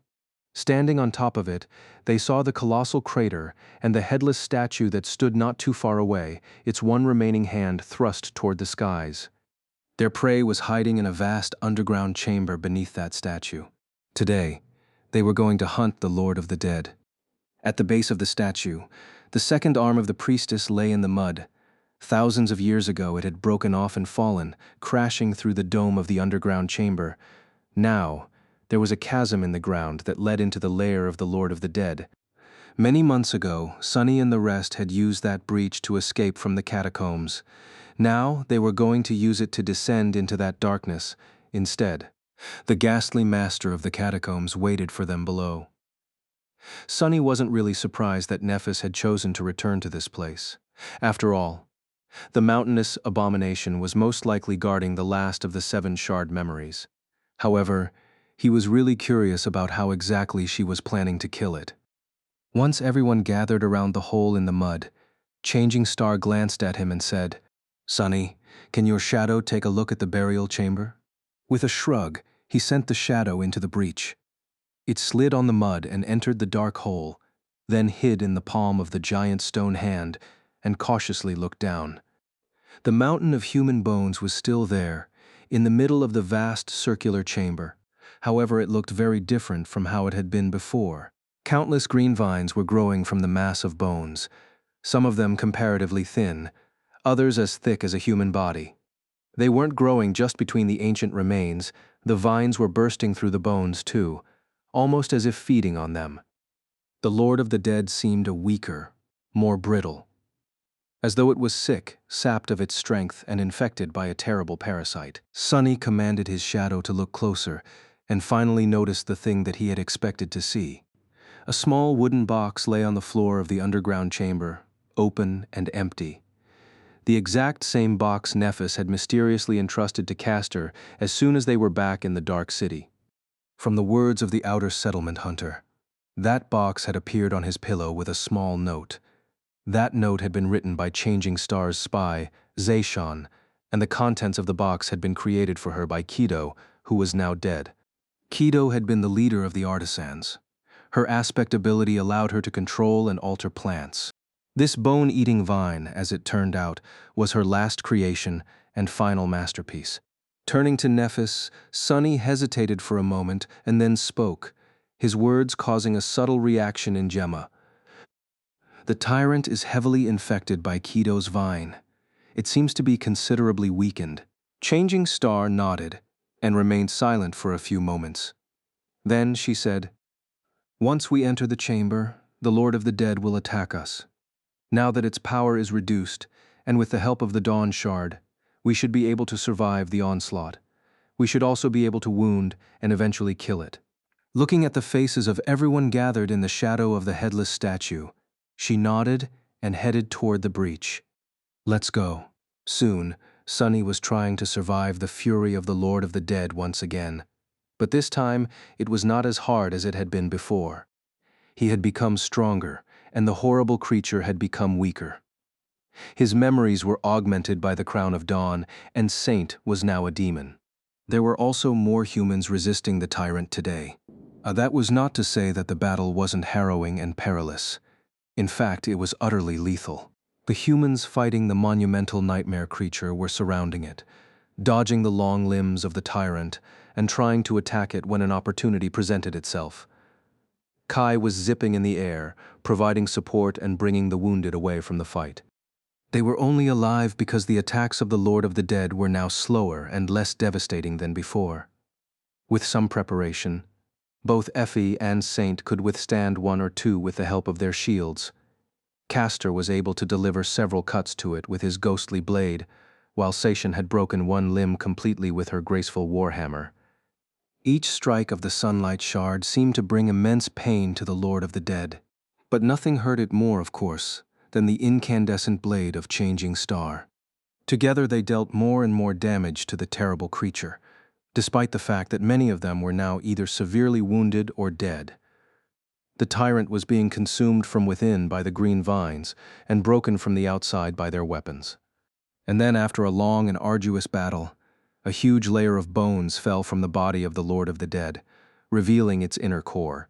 That core, which was made of human skulls and coagulated blood, was absolutely terrifying, malignant, and abhorrent. In its depth, a shape of a fat white maggot could be seen, curled into a ball.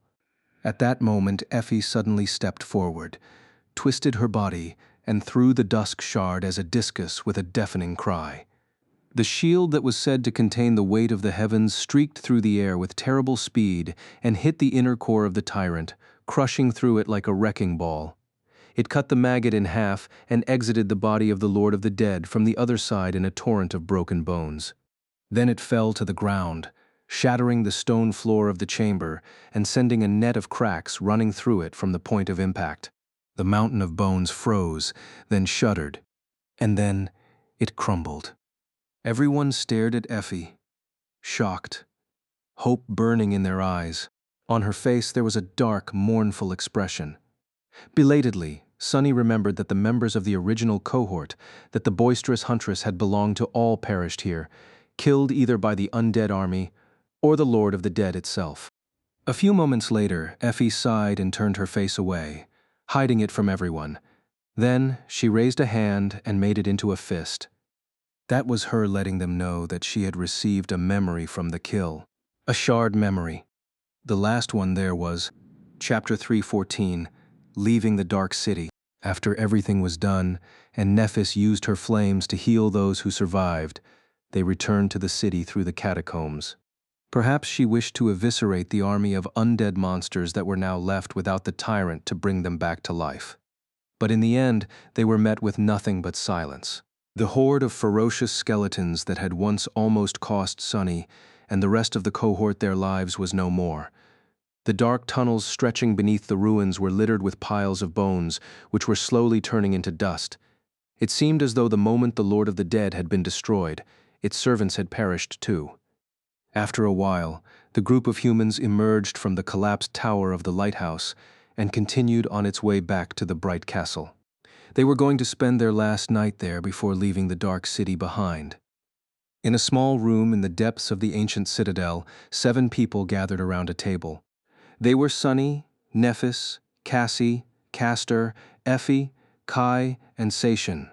Beyond the walls of the castle, the absolute darkness of the night had devoured the world. Nightmare creatures were prowling the cursed ruins, and somewhere far away, black waves were crashing against the indomitable granite surface of the city wall. Inside, the cold light of a memory lantern illuminated their faces. Strangely, everyone was silent, as though not sure what to say. Finally, Sunny broke the silence by yawning loudly. "Shall we get on with this? Tomorrow is going to be a long day, and some of us need their beauty sleep." He threw a sideways glance at Kai, thought for a bit, and then added, "Actually, every day after today is going to be a long one, so let's just do it." Nephis stared at him for a few moments, then echoed his words, "Do it." With that, they summoned their memories. An austere tachi and a ghostly stiletto appeared in Sunny's hands. A graceful war hammer with a narrow beak appeared in Seishan's.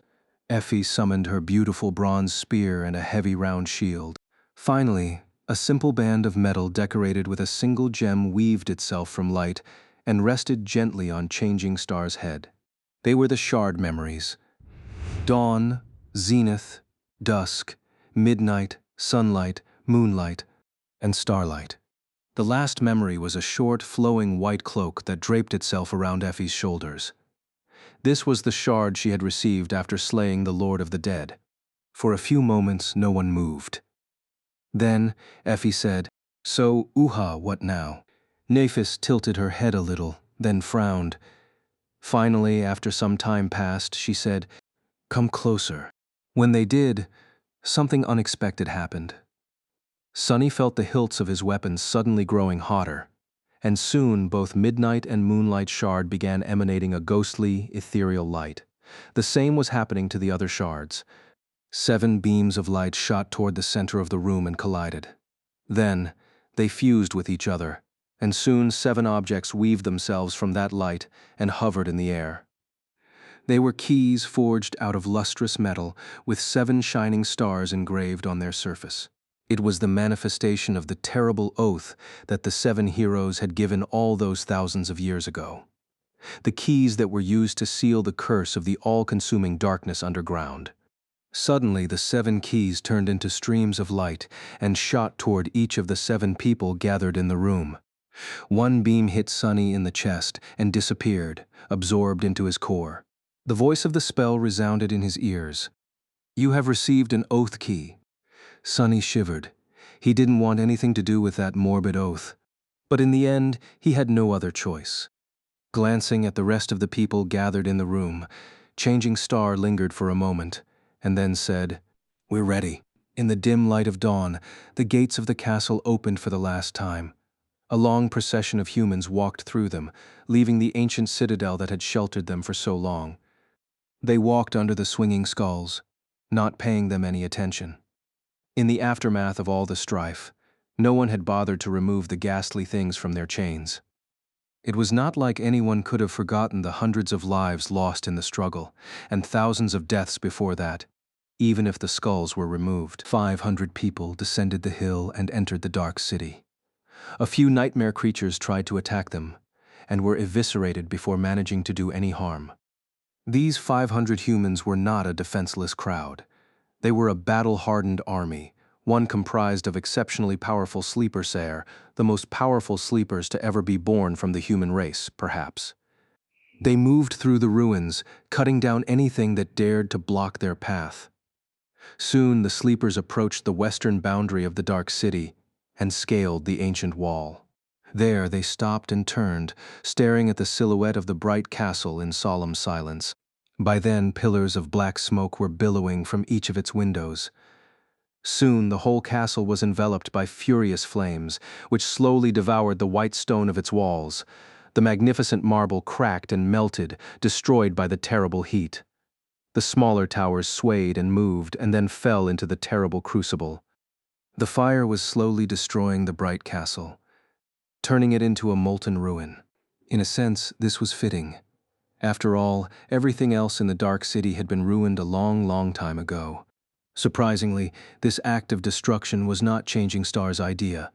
She wasn't the one who ordered to burn the bright castle behind them, like a final gesture to hammer it into everyone's souls that there was no way back anymore. Sunny would have expected something like that from Nephis. But no, it was the decision of the people themselves. They wanted to destroy the ancient citadel because they hated it. They hated these ancient, blood-soaked stones only a little bit less than they needed them to survive. And now that they were leaving, they wanted to erase the bright castle from existence. Perhaps if it was gone, the memories of all the darkness that they had witnessed there, and were the perpetrators of, would disappear with it. After a while, the misshapen, twisted silhouette of the dying fortress was completely hidden by the fire and smoke. Slowly, the silent sleepers turned away from that sight and looked far away into the distance.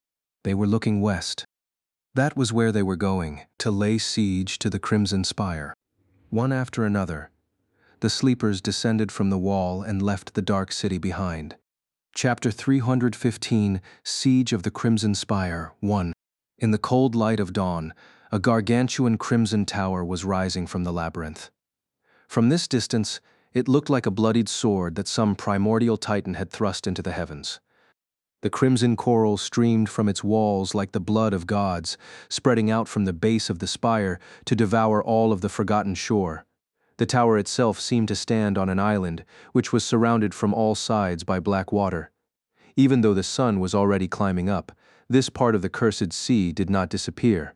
Instead, it lingered and moved endlessly, forming a giant whirlpool. Unclear shapes could be seen moving under the surface of the black water, drowning the hearts of humans who dared to approach the spire with dread. Sunny looked up at the endless expanse of the Crimson Tower and paled. Up close, it looked even more ominous, oppressive, and terrifying.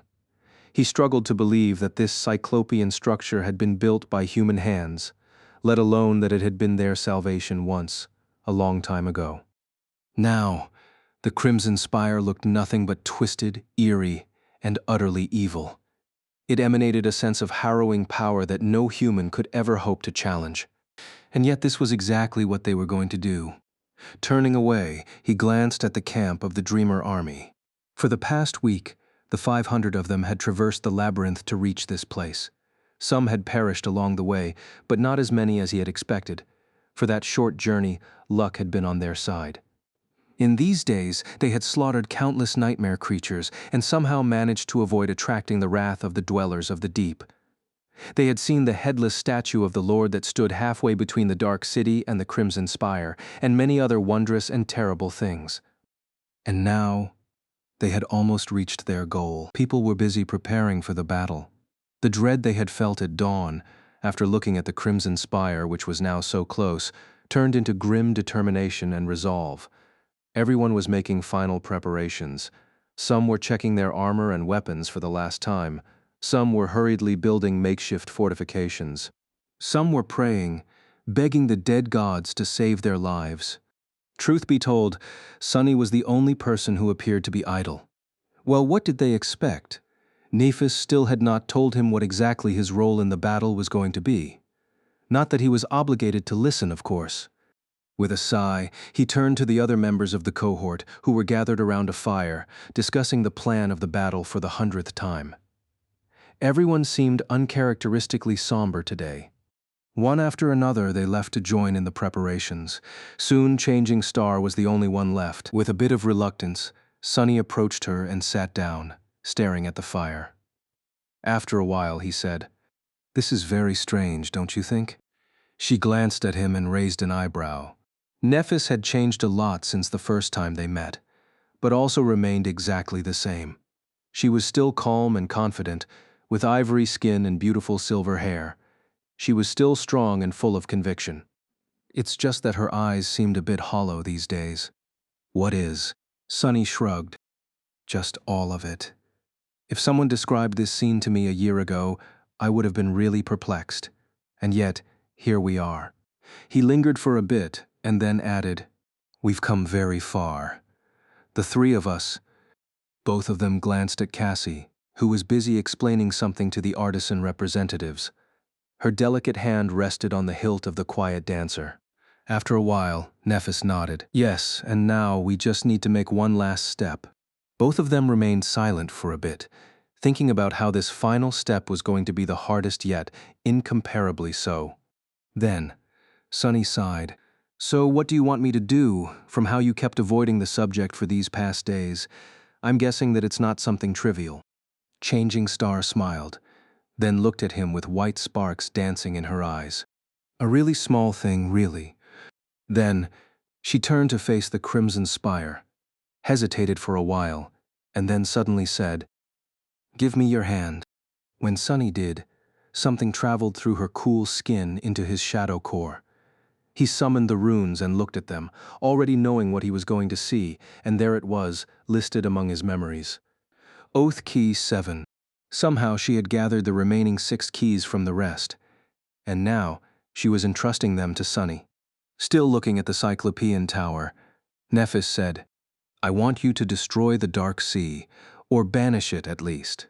Sunny grinned. A really small thing, indeed. Very soon, the sun rose higher, and the dark whirlpool surrounding the crimson spire became a little smaller. Several bridges of red coral rose from its depths, connecting the island to the rest of the forgotten shore. And out there on the island, countless silhouettes suddenly began to move. Crawling out of the crimson mounds, they were the nightmare creatures guarding the cursed tower. All kinds of horrors were among them. There were members of the Carapace Legion, scavengers, centurions, and demons. There were colonies of carnivorous worms, giant centipedes that secreted corrosive oil, and eerie vines that crawled on the ground like snakes. There were creatures that looked like black masses of rotten bones, and creatures that looked like humanoids made of rock, with terrible maws full of jagged fangs. There were swarms of translucent insects that devoured everything in their path, and massive spiders clad in iron armor. There were beasts that could shoot deadly bone spears from their bodies, and beasts that could turn their prey to stone with their gaze. There were corpses with red flowers growing from the holes in their flesh, and giant abominations that resembled praying mantises, if those were made of glass and blood-red clay. And many more that Sunny had never seen, fought, or could describe.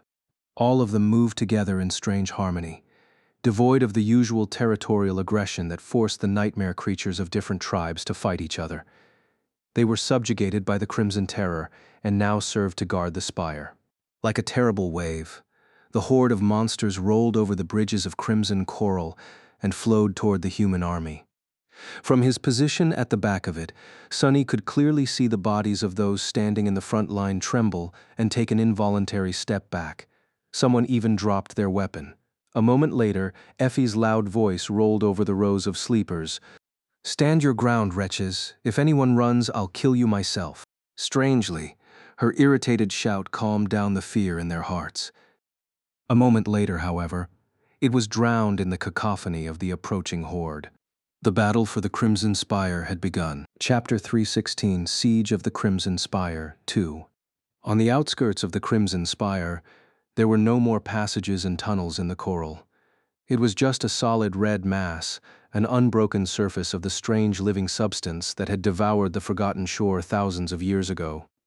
Currently, Effie was standing on that surface. Several hundred people were standing beside her, staring at the approaching wave of nightmare creatures with horror and shock.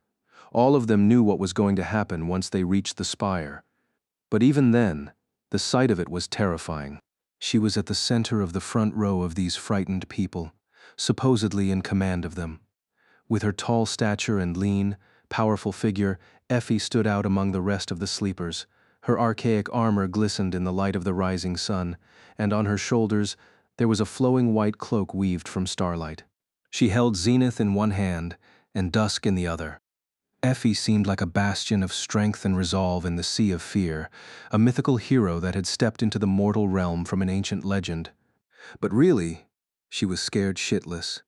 Looking at the rolling horde of abominable horrors with a grim expression, the huntress lowered her head a little and summoned the helm of her armor, which was crowned with a tall crest of blue horsehair, and thought, "Fuck me sideways, fuck, fuck, fuck." All around her, people were trembling. Some fool dropped his weapon and took a few steps back, as if considering running away. Even though she was currently seriously thinking of doing the same, Effie snarled and bellowed, "Stand your ground, wretches. If anyone runs, I'll kill you myself." What was the point of running, anyway? There was nowhere to run. If they were going to die, they might as well die like humans. Just like Princess had said. She was somewhat full of shit, but also never wrong. "Get ready, bastards." Gripping her spear, Effie cast a sideways glance at the two men standing beside her. One of them was Castor, and the other one was Gemma. Who would have thought that one day she and the leader of Gunlaug's hunters were going to fight side by side? Weirdly, the presence of her past enemy was now extremely reassuring. However, even on his face, there were hints of fear.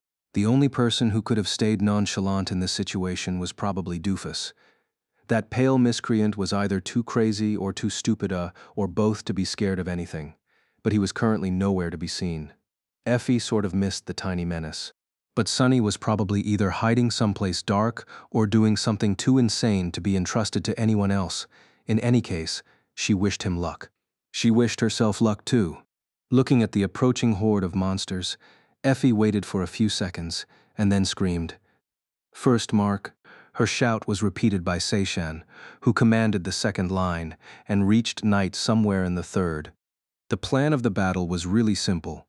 The first line had to hold off the monsters, changing places with the second once they grew tired. Meanwhile, the third was in charge of eviscerating as many creatures as they could. But first, they had to withstand the initial charge. Nothing was more important than breaking the momentum of the attacking horde. Somewhere behind her, the enchanting voice of their resident idol gave the command to fire the siege engines. These monstrous machines were constructed by the artisans and were supposed to be able to pierce the armor of the most heavily protected nightmare creatures, as long as they were not fallen, of course. A strange and melodic sound reached her ears, and a fraction of a second later, 6 heavy metal spears, each at least 2 meters long, flew above their heads with incredible speed. They streaked through the air and collided with the front of the horde, sending bits of chitin and streams of blood to the ground. She saw one of them behead a giant crab-like creature, the other pierce right through a blood-red mantis and skewer several monsters behind it. But the wave of horrors did not slow down one bit. There was just so many of them. Feeling a shiver run through her body, Effie gritted her teeth, then shouted, "Second mark." Almost immediately, a rain of arrows fell on the monsters, wounding many and killing a few. There were many other projectiles mixed in with the arrows. Some sleepers used slings, crossbows, or more exotic projectile weapons. Some used their aspect abilities, which allowed them to create all sorts of sorcerous attacks, like flying blades made of wind, fire, and ice. Some could even create bombs filled with soul essence, which detonated in the midst of advancing horrors and ripped many apart. But still no reaction. The monsters only seemed to become more frenzied, the fury, madness, and bloodlust in their eyes flashing even brighter. The second rain of arrows fell, and shortly after, 6 more spear shot from makeshift ballistae crashed into the horde. By then, the nightmare creatures were already too close to the front line of humans to change anything. Making a step forward, Effie strained her muscles and threw the zenith shard into the approaching mass of abominations. The beautiful bronze spear shattered the steel carapace of an especially tall creature and pierced its heart. How could it not kill, empowered by the miraculous enchantment of the Crown of Dawn? All of their weapons and all of their armors were currently being fed raw power by Changing Star. All around the steel demon, numerous abominations fell, killed in a similar fashion by the memories thrown by the other sleepers. Summoning the spear back, Effie watched as the first row of nightmare creatures fell into a deep ditch that the artisans created just an hour earlier. Those moving behind them simply stepped on the bodies of their fellow abominations and continued moving forward. But finally, the speed of the horde was diminished, if only by a little. Damanthea, brace. That's all she had time to yell before the wave of monsters crashed into the line of humans.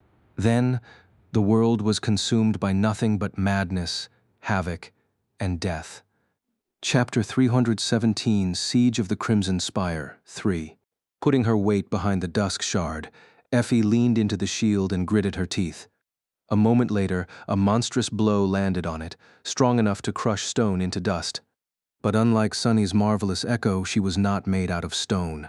Instead, Effie was made out of something far more resilient. Arg. Pushing with all her strength, she felt the shockwave of the impact run through her entire body and then dissipate into the ground. Her bones groaned, but held together. Despite the terrible pressure, she held too. A moment later, Effie growled and pushed even harder, throwing the carapace centurion that had crashed into her a couple of centimeters back. Simultaneously, her spear shot from behind the shield and pierced the black chiton, sinking deep into the flesh of the monster. She twisted it and severed the creature's spine, then slammed her shoulder into the dusk shard, sending the massive corpse flying off the bronze blade. Just in time. A second later, and the tall bastard would have skewered her with one of its scythes from above. But as soon as the centurion fell to the ground, another abomination was already taking its place, with a terrible salivating maw and furious eyes that burned with madness. Curse it all around Effie. The bodies of humans and nightmare creatures were entangled into an undulating, bleeding, roaring mess. Claws and steel weapons rose and fell, sending streams of blood, splinters of bone, and chunks of flesh to the ground. Screams of fear, pain, and fury mixed with the indescribable howling of the nightmare horde into a cacophonous litany of death. In this split second, she noticed one of her fellow hunters throwing the body of an iron spider that had jumped onto him back with a thunderous strike of his shield, a stone golem biting into someone's head with its terrible jagged fangs, a giant centipede wrapping its long, segmented body around a screaming human and sinking its 100 legs into his melting armor. Then, she had no more time to stare. Hold, you misbegotten waifs. Taking a step forward, she dodged a harrowing slash of a 3-meter-tall mantis-like creature's scythe and brought the edge of her shield on the leg of the abominable thing. The thin limb practically exploded, sending the monster crashing down right on the blade of her spear, which flew upward and turned the head of the mantis into a red smudge. Before the creature even fell to the ground, Effie had already spun, receiving a rain of blows on her heavy shield. Her spear lashed out from behind it, piercing the body of the attacker through the heart. Bloodflower. Effie held her breath and kicked the rotting primate in the chest. sending it flying back before too much of the damned pollen escaped the wound. The body of the bloodflower host collided with another monster and exploded into bloody chunks from the force of the impact. "You have slain." Noticing a shadow move to her right, Effie turned and thrust her spear forward. But at the last moment, she pulled it back. The point of the bronze blade stopped just a few centimeters away from another human's face. For a fraction of the second, they stared at each other off, Effie with confusion, the vaguely familiar young man with belated fear. Then a massive shadow moved behind him, and the youth's head suddenly separated from his shoulders in a stream of blood, cut off cleanly with one slash of a metal demon's blade. Damn! Effie looked up at the terrible creature. But before she had time to react, something crashed into her from the side, sending a wave of pain through her body. With a grunt, she slid on the bloodied coral and twisted her torso to put Duskshard between herself and the attacker. A quick glance let Effie know that her armor was still intact, even if just barely. The point of impact was covered with seething acid, which was biting into the metal, trying to burn through it. Thanks to the enhancement of the Dawn Shard, however, the breastplate remained unscathed. She shifted her weight, preparing to deflect the next attack of the giant centipede. Before Effie could, though, something heavy landed on her back, trying to sink its teeth into her neck. She felt drops of blood streaming to her chest. A furious growl escaped from her mouth. Hurling the Zenith Shard into the maw of the charging centipede and practically severing the body of the creature down its length, she stretched her freed hand back, caught the monster that was trying to bite her head off, and threw it to the ground. The body of the abomination hit with enough force to make the coral crack. Just to make sure that the bastard was dead, she stomped on it with her foot, shattering the head of the damn thing into tiny pieces. But as soon as she did, 4 more were already around her, their sharp claws and fangs lusting to taste her blood. Bringing the dusk shard down on one of them, Effie grinned, then twisted and summoned her spear back. With blood streaming from her wounded neck, she dodged a powerful claw and laughed. "Bastards, are you trying to eat me? Ha ha ha. Let's see who's gonna eat who, fools." All around her, the first line of the Dreamer army was slowly buckling under the pressure of the Nightmare horde. So many of them were already dead, and more were dying every second. Their bodies were torn to pieces and devoured, disappearing into the mass of monsters like morning dew. That sight was so harrowing and chilling that the mind simply refused to process it. And yet, the sleepers of the first line those who possessed the most powerful combat aspects and the best memories had achieved their goal. They stopped the devastating wave of abominations in its tracks and tied it down with their blades and their lives. The horde failed to roll over the human army, obliterating it completely without even slowing down. More than that, the massacre was not one-sided. For every human killed, several nightmare creatures were wounded, crushed, and cut to pieces. Arduously and at a great price, the first line was reforming itself, the survivors of the initial charge rallying around 3 champions. They were Effie, Gemma, and Castor, with each of them turning into a bastion in the sea of monsters and gathering fighters around them. The advance of the horde stalled. Whatever creatures managed to get past were met and eviscerated by the sleepers of the second line, led by Seishan. And throughout all of that, the archers and the siege engines of the third line never stopped firing. Chapter 318, Siege of the Crimson Spire, 4. "Stand your ground, wretches. If anyone runs, I'll kill you myself." Hearing Effie's voice, Kai flinched and forced himself to look away from the terrible visage of the horde of nightmarish abominations. Glancing down, he saw that his hand was shaking and clenched it into a fist. He had to calm himself somehow, or his aim was going to suffer. That wouldn't do. But honestly, how was a person supposed to not be terrified when a literal sea of nightmare creatures, each stronger and deadlier than anything anyone should ever be forced to face, was approaching them so fast? Kai prided himself on overcoming things like stage fright and social anxiety, as well as getting through many unpalatable situations with grace and elegance, not to mention managing to survive in the Dark City for 3 long years without losing his humanity. But this was just too much. What would Sunny say? Thinking of his prickly but adorable friend, Kai couldn't help but smile a little. Probably something like, "Oh, a horde of nightmare creatures?" "Yeah, I've met one a few days ago. They all died when I sneezed, though." The strangest part was that he would be telling the truth.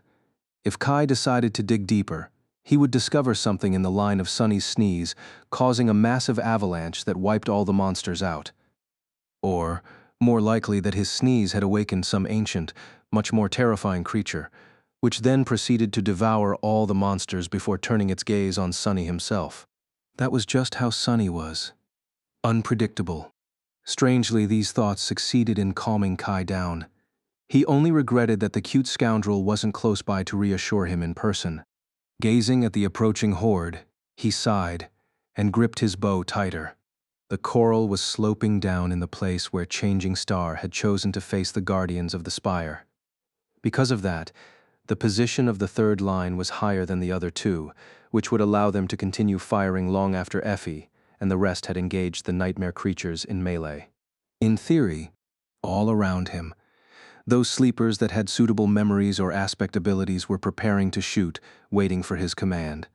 The surviving artisans and their assistants were busy loading the 6 powerful ballistae they had transported all the way from the Dark City and put together the last night. The sight of the mighty siege engines made Kai sigh wistfully. Maybe they were going to survive this battle, after all. First mark. As soon as Effie's shout reached his ears, he turned to the artisans and waved a hand, giving them the signal to fire. A second later, 6 heavy spears flashed through the air and crashed into the wall of monsters. Many of them were eviscerated, but these losses were like a drop of water in the sea of darkness. Kai gritted his teeth. Second mark. Now, as his melodic voice rolled over the third line of the Dreamer army, he drew his bow and took aim. Back in the real world, archery was Kai's favorite hobby. Not the practical skill of shooting a bow, which was taught to many in school, but the ancient practice known as kyudo, which was more of a meditative ritual than a real battle art. Its orderly nature, tranquil philosophy, and repetitive motions appealed to something deep inside him. The more stressed Kai was, the more he practiced. Who knew that one day he would be relying on his marksmanship to survive? Not that aiming at a literal horde of monsters was hard.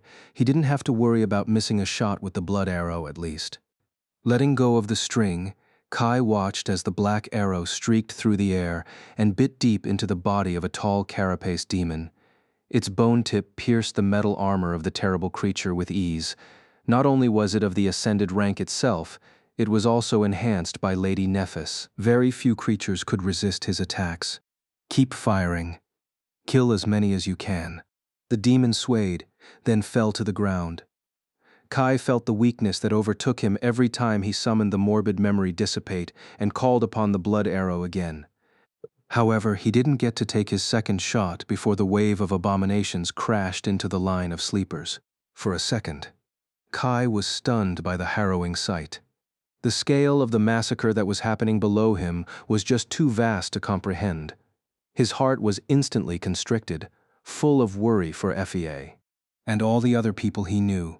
With a desperate grimace contorting his face, Kai aimed and shot again. And then he did so again and again and again. Everyone around him was doing everything in their power to kill as many nightmare creatures as they could. Arrows, magical projectiles, and heavy lances launched by the ballistae rained on the ghastly horde, reaping countless lives. But it was not enough. Not nearly enough. Seeing so many people be torn to pieces and devoured while trying to protect him and the other archers, Kai couldn't help but wish that he could do more. If only I could fly up and get a better shot. If only I could get closer. But he couldn't. While others lost themselves in the battle completely, Kai had to keep a cool head.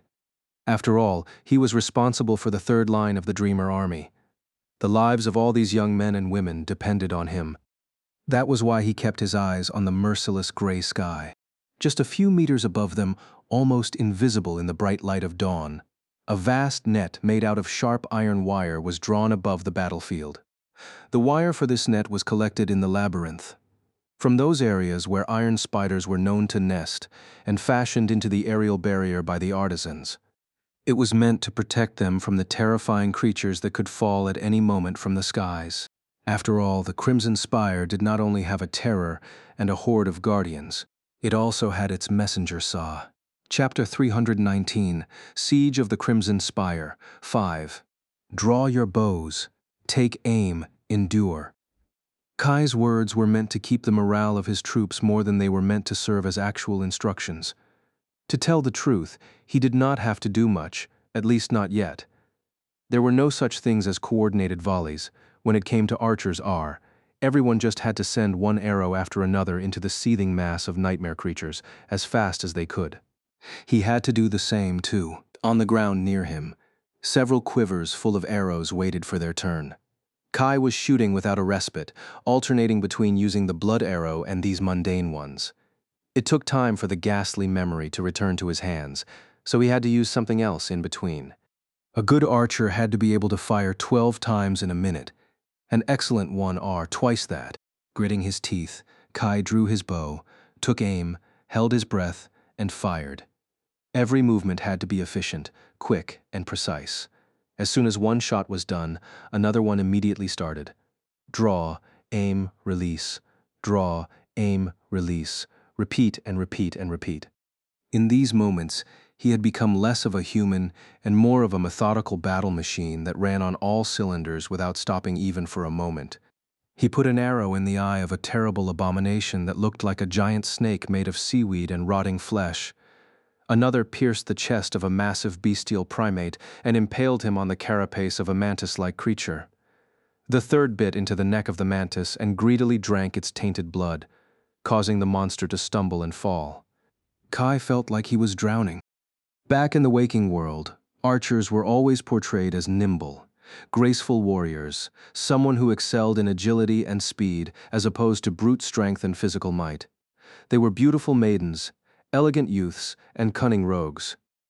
Maybe that was why he had been attracted to bowmanship, to begin with. The reality, however, couldn't be further from the truth. It took a lot of strength to pull the string of a combat bow.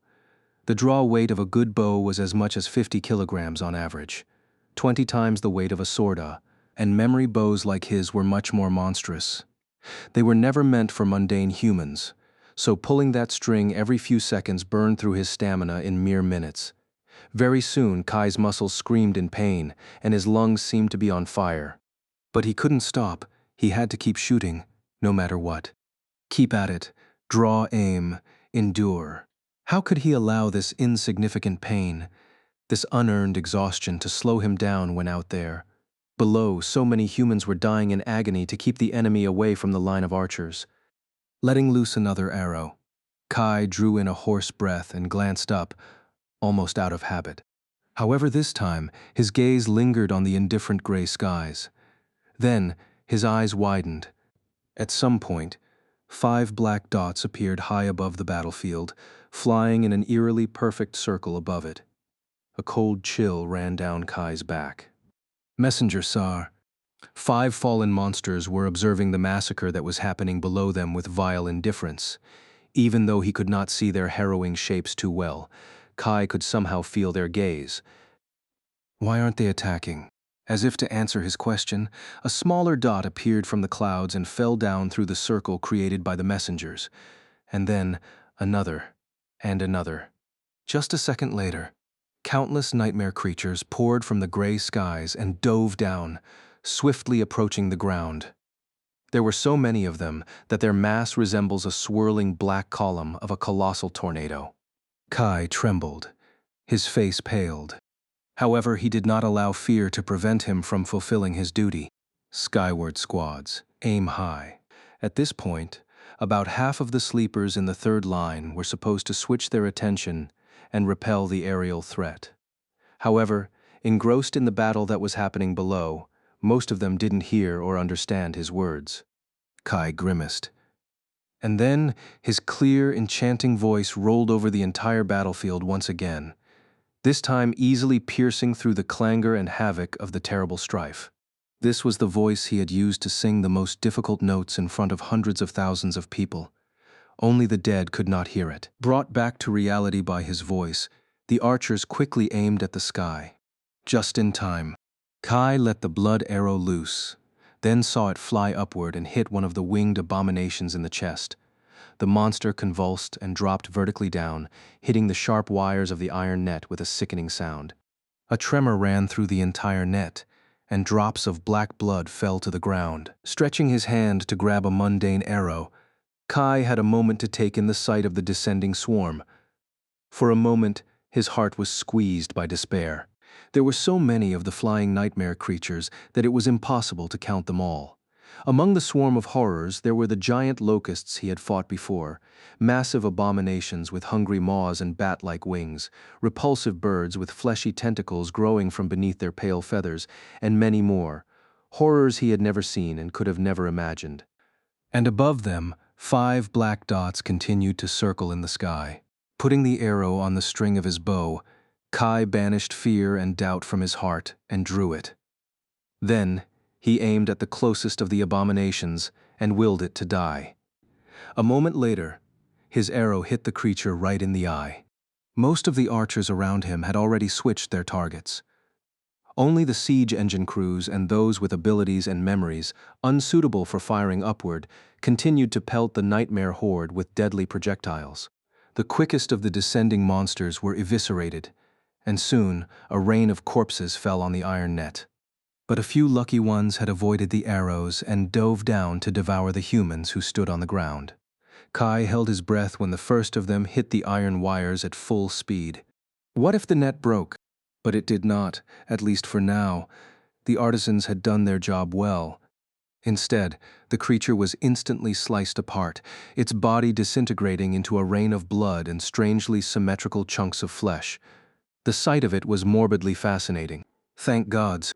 Reaching for another arrow, Kai found nothing but emptiness. Looking down in confusion, he saw that his quivers were empty. Have I used so many? Before he had time to process that thought, however, someone had already thrown 2 fresh quivers on the ground in front of him. Picking up an arrow with aching fingers, Kai inhaled through his teeth and raised his bow. Draw, aim, endure. Chapter 320, Siege of the Crimson Spire, 6. Draw, aim, endure. Just as Knight shouted these words, Aiko tripped and fell. The bundle of arrows she was carrying in her arms scattered on the ground. Oucha! Picking herself up from the coral, she hurriedly gathered the arrows and dashed to the nearest archer, then placed them near his feet.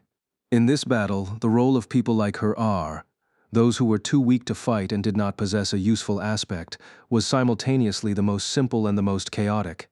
They were charged with supplying the sleepers participating in the battle with everything they needed, be it arrows, crossbow bolts, stones for their slings, or anything else.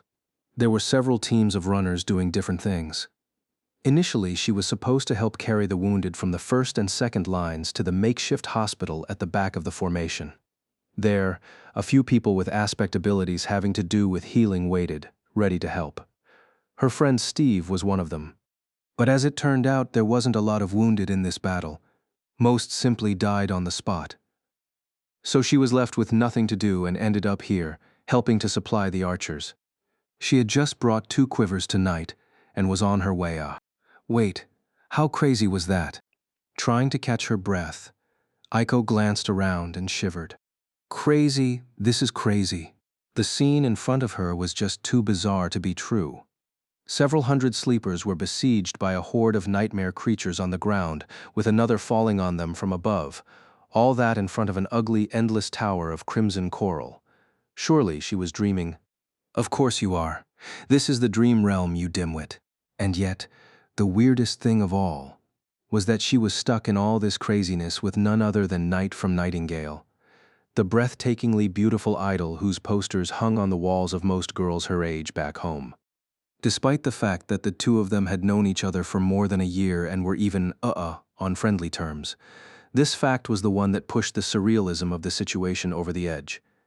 This was exactly the kind of weird dream a teenage girl like her would have. Just as she thought about that, someone fell to the ground a few meters away from her. Turning her head to the sound of a muffled curse, Aiko saw Stev and another sleeper carrying a crude stretcher. On it was a young woman, covered in blood and pale as a ghost, her leather armor torn apart and on the verge of dissipating. A moment before, Steve's partner had tumbled down, It appeared as though he was wounded himself, albeit not too seriously. Running up to them, Eiko took over and helped the ample giant keep the stretcher even. Carrying that weight with her tiny body was not easy, but she gritted her teeth and persevered. Together, they hurried to the back of the formation. On the way, they had to run past the desperate archers and the exhausted crews of the siege engines, who were slowly but surely running out of the massive lances to hurl at the rampaging horde. From the look of it, things weren't going well for the Dreamer army. Down below, the first line was in the process of being completely eviscerated. 3 islands of resistance still persisted in the sea of monsters, but Eiko didn't know how much longer those poor people would be able to hold. The second line was now entangled with the nightmare creatures too. The initial plan had been for these 2 forces to switch positions to give the exhausted warriors time to rest, but now, it was never going to happen. Up above, more and more corpses were falling on the invisible iron net. Despite that, the number of the flying abominations did not seem to diminish at all. The metal wires were groaning, having to carry more and more weight. Are we all going to die? Feeling cold dread spread through her body, Eiko trembled and involuntarily turned her head to the tallest point in the Dreamer army camp. There, on a protruding mound of crimson coral, she saw 3 figures. One was Saint Nephis herself, the other was her blind oracle, and the third. Wait, what is that guy doing there? The third person was none other than Sunny, the strange young man who had gotten her into this mess to begin with. After joining the Changing Stars faction, Eiko had quickly learned who the important people were and what positions they held in the Bright Ladies cohort. Everyone's role was clear and easy to understand, except for Sunny. What role that pale youth played was entirely unclear. People seemed to consider him a member of Lady Nephis's cohort, but Sunny himself always insisted that he was not. He was thought to be a competent fighter, but actually no one had really seen him fight.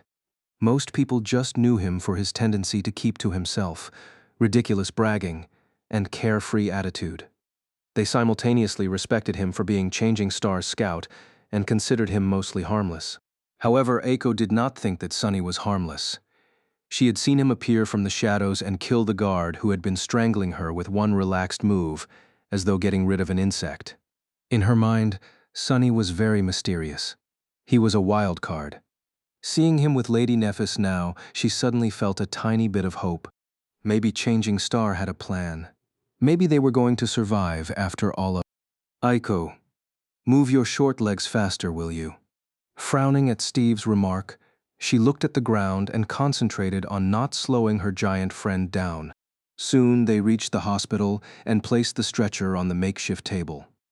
Steve dashed to retrieve his tools, but it was too late. The young girl on the stretcher was already dead. Eiko remained motionless for a bit, staring at the ground. After a while, Stev cautiously touched her on the shoulder. Hey, are you okay, Shorty? She wiped her face, then nodded. Yeah, I'm fine. Gotta run, though. Those arrows aren't going to carry themselves. Steve lingered for a bit, then tried to smile. All right, stay safe. She smiled and nodded again. Yeah, you stay safe too.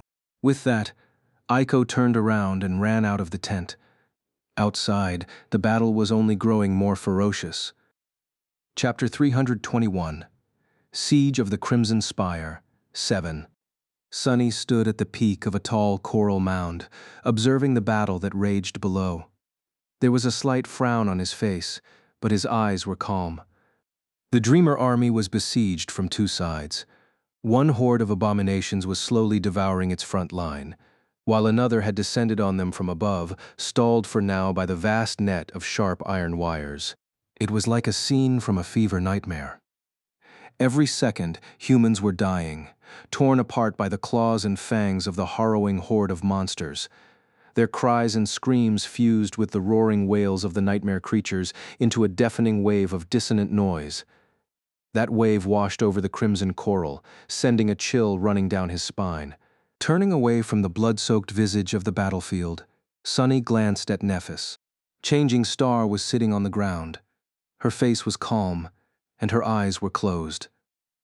On her forehead, the gem of the dawn shard burned with furious white light, feeding hundreds upon hundreds of memories with raw power. She appeared to be in the depths of profound meditation, seemingly not affected by the horrible decimation that was happening below them at all. Cassie was standing beside her, looking at the ground. Her hand rested on the hilt of the quiet dancer. The other two echoes of the blind girl had been with the first line of the army during the initial charge. By now, they were already destroyed. Sonny wanted to say something, but then thought better of it. The time for conversations was over. Instead, he faced the crimson spire. His gaze lingered on it for a few moments, then slid back to the terrible sight of the slaughter. Straining his eyes, Sonny tried to distinguish the figures of Effie and Kai in the chaotic formation of the Dreamer army. "Don't die just yet, fools." Down below, surrounded by those warriors of the first line that still stubbornly clung to life, Effie had long forgotten about anything else but bloodshed and strife. The scope of the world had narrowed to the suffocating confines of the furious battle, consuming both the past and the future. The gag was only the present, and the present consisted of nothing but violence and death. And killing, of course. With a mad grin on her bloodied face, she faced one abomination after another, crushing, breaking, and tearing them apart. Her tall, lean body had turned into a lethal battle machine, moving with ferocious speed and devastating power, deadly precision, and murderous will. Both Zenith and Dusk behaved like natural extensions of her limbs, alternating between attack and defense to reap one profane life after another. Her armor had been pierced several times, but she paid it no attention. It didn't matter. All that mattered was to kill as many nightmare creatures as possible, to obliterate as many of the hateful monsters as she could. Their corpses piled up, carpeting the crimson coral with an uninterrupted bleeding mass of broken flesh. After a while, Effie had to start watching her step carefully. Despite that, the number of abominations showed no sign of growing smaller. It was as though the horde was endless and boundless. But she wasn't scared. In fact, Effie was enjoying herself. Oh, this was so exhilarating. Dodging a serrated claw, she lunged forward and crushed the ribcage of an attacking monster with the rim of her shield, then used the remaining momentum to skewer another one on her spear. With no time to retrieve her weapon and turn, she used the shaft of Zenith Shard to deflect a blow from a mighty pincer of a carapace scavenger, and kicked the beast viciously, shattering the adamantine shell of its armor. Other sleepers were fighting around her, using the fearsome huntress as an anchor in the sea of death. They were still holding, still breathing. Two other islands of resistance had formed around Gemma and Castor, who were also in the throes of the battle trance. The proud legacy had turned into a whirlwind of ghostly steel, eviscerating any creature that dared to approach him. His movements were so fast that his enemy's blood could not even fall to the ground. As the result, Castor was constantly surrounded by a cloud of red mist. The experienced hunter fought with cunning and skill, sending one abomination after another into the embrace of death. Whatever wounds appeared on Gemma's body were soon gone, not even leaving a trace. Numerous fearsome creatures had been slain by his hand, unable to do the tall man any harm. And yet, humans were dying. One after another they fell, leaving less and less warriors to hold back the gluttonous horde. As Effie fought, a sudden thought entered her mind, sending a slight shiver running through her body. She was growing tired. Kai had lost count of the number of monsters he killed. Because of the constant cycle of losing blood and magically getting it back, he felt slightly lightheaded. Luckily, he had yet to miss a shot, maybe, and was able to continue firing. More and more corpses fell on the iron net, their blood flowing on the people below. It was as though they were now fighting in the rain, a red, fetid rain of blood. Blood, blood, blood. No matter where he looked, he saw nothing but blood. He was sick of it. Gritting his teeth, Kai drew his bow once again, aimed between two dead creatures above him, and sent an arrow flying. "You have slain and awakened." They were running out of arrows. The siege engines were running out of lances too. And the damn messengers were still circling high above, not even trying to descend. Why? Why aren't they attacking? Looking down, Kai tried to catch his breath and muttered, "Curses, why was it so dark?" He couldn't see where his quivers were. Something shifted in his mind, and then he blinked. Looking up again, Kai realized that the entire net was now covered with corpses. There were so many dead nightmare creatures that they formed a macabre carpet that veiled the battlefield from the sun. There wasn't a lot of daylight seeping through the net now, and it was growing darker and darker with each second.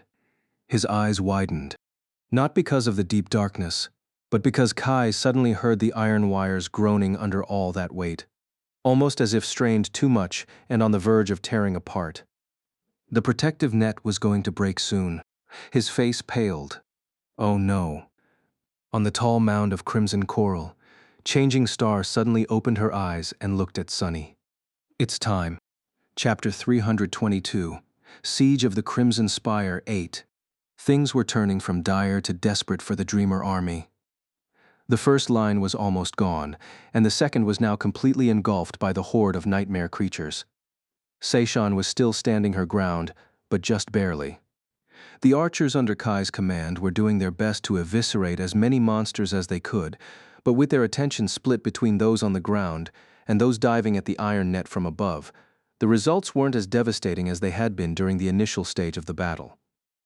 They were running out of arrows and ammunition, too. The siege engines were slowly disintegrating under the pressure of so many consecutive shots. The people were tired. And the iron net itself looked as though it was going to break soon. It was covered with a carpet of dead nightmare creatures, submerging the battlefield into dim twilight. With every minute, that twilight was turning darker and darker. The human formation seemed to be balancing on the very edge of collapse. It was at that moment that Nephis, who had been calmly meditating through all of that, suddenly opened her eyes. In them, two blinding white flames were burning. Her pale face became illuminated by this radiance, like that of a merciless celestial creature. Turning to Sunny, she remained silent for a moment, and then said, "It's time." He sighed. Indeed, it was time for the two of them to enter the fray and play their roles. As Neph stood up and summoned her sword, he flexed his shoulders and stretched his neck. The midnight shard, however, remained hidden in the depths of the shadow core. Sunny glanced at Cassie, hesitated for a few seconds, and then smiled. "Hey, Kaz, I'll see you on the other side, I guess." She lingered for a bit, then nodded slowly and turned away. Quote, Go,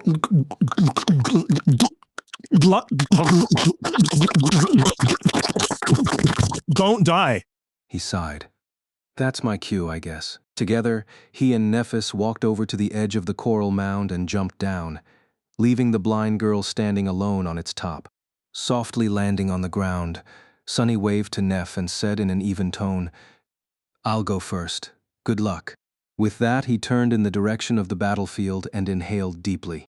In front of him, the desperately fighting Dreamer army was intertwined with the nightmare horde in the darkness cast by the groaning net of iron wires. The whole battlefield had turned into a realm of blood, deatha, and shadows. The more corpses piled on the net, the deeper and darker the shadows became. This was Sunny's territory now. Stepping into the darkness, he suddenly became almost invisible. The shadows embraced him as one of their own, hiding his figure and movements. Veiled in their embrace, he steeled his will and dashed toward the battlefield. Moving forward, Sunny ran past the tent of the makeshift hospital, where a group of people was supposed to be desperately trying to save those lucky few who had managed to receive a non-lethal wound. Right now, however, the tent was partially toppled and engulfed in chaos. One of the flying nightmare creatures had somehow managed to squeeze under the net and was now wreaking havoc inside of it, its black body pierced by several arrows, but still full of deadly power. Sunny moved past it without looking back. Stepping through the deepest, darkest shadows, he ran past the line of siege engines and noticed the small figure of Aiko helping an exhausted artisan load one last spear into position. The steel lance was clearly too heavy for the delicate girl, but she was pushing it up with stubborn determination. Then, he was between the rows of archers. These people were continuing to fire, desperately trying to find clear spots between the numerous corpses piled on top of the trembling iron net. He saw Kai looking around with a lost look on his face. Sunny wanted to stop and reassure his friend, but couldn't. Sliding between these people without being noticed, he left the third line and dashed toward the second. Here, his task of remaining unseen became much harder. The second line had lost almost all pretense of order, but remained unbroken. With the warriors under Effie's command still taking on the brunt of the horde and withstanding its pressure, Seishan had managed to prevent any abominations from reaching the archers. At least for now. Dodging the defending humans and the attacking monsters, Sunny entered the crucible of battle. He wasn't here to fight, however. His goal was still ahead. Moving unseen, he evaded several vicious skirmishes. Somewhere along the way, he noticed Seishan herself. The beautiful woman was fighting with darkly fascinating grace. The sunlight shard rose and fell, guided by her slender hand. The amount of power delivered by each strike, however, was nothing short of terrifying. Every time the warhammer struck, a nightmare creature was broken apart, with bits of chitin, bone, and streams of blood flying into the air. It was still not enough, though. After another blow, a menacing figure of a carapace scavenger suddenly grasped the memory in its powerful pincer and tore it away from Seishan's hand. In the next moment, a subtle change happened to the body of the graceful handmaiden.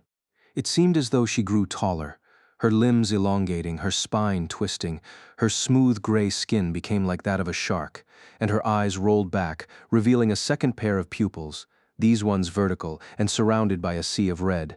Seishan's jaw unhinged, revealing several rows of terrible fangs. Dashing forward, she easily broke the carapace of the nightmare creature with her bare fist. A fraction of a second later, her jaws closed on the joint of the pincer, piercing the chitin, and tore the entire limb apart. It was hard to tell who was the real monster between the two. Leaving that disturbing scene behind, Sunny moved into another layer of shadows and ran toward the first line. There, the mass of abominations and surviving humans was almost impenetrable, and yet he had to pierce it. Drawing in a deep breath, Sunny dove into the sea of nightmare creatures. Moving between the endless horde of monsters like a nimble dancer, he dodged and avoided their chaotically moving bodies, keeping to the shadows. If he was noticed, he was going to be torn apart in mere seconds. If he slowed down, he was going to be crushed and obliterated. Like a shadow, Sunny slid between them. A few times he had to quickly dash beneath an especially tall abomination or jump over a smaller one. For a few seconds, he even ran on top of these horrible monsters, jumping from the shoulder of one to the carapace of another and then back to the bloodied, slippery ground. On his way, he saw Effie. The huntress had either lost or dismissed her shield and was now spinning her spear and using it to deliver both piercing and slashing attacks, drawing wide arcs in the air with its bronze blade. Her body was covered in blood and her armor was broken and shattered. But on her face there was a wide, joyful grin. Leaving it all behind, Sunny moved deeper into the horde of monsters. A few times he thought that he would be noticed, but in the end, the shadows had kept him safe. And after a while, an eternity, maybe he finally broke free of the endless mass of nightmare creatures. Now there was nothing in front of him but the wide expanse of the cursed black water, and the mass of the crimson spire stretching endlessly into the skies. Chapter 323.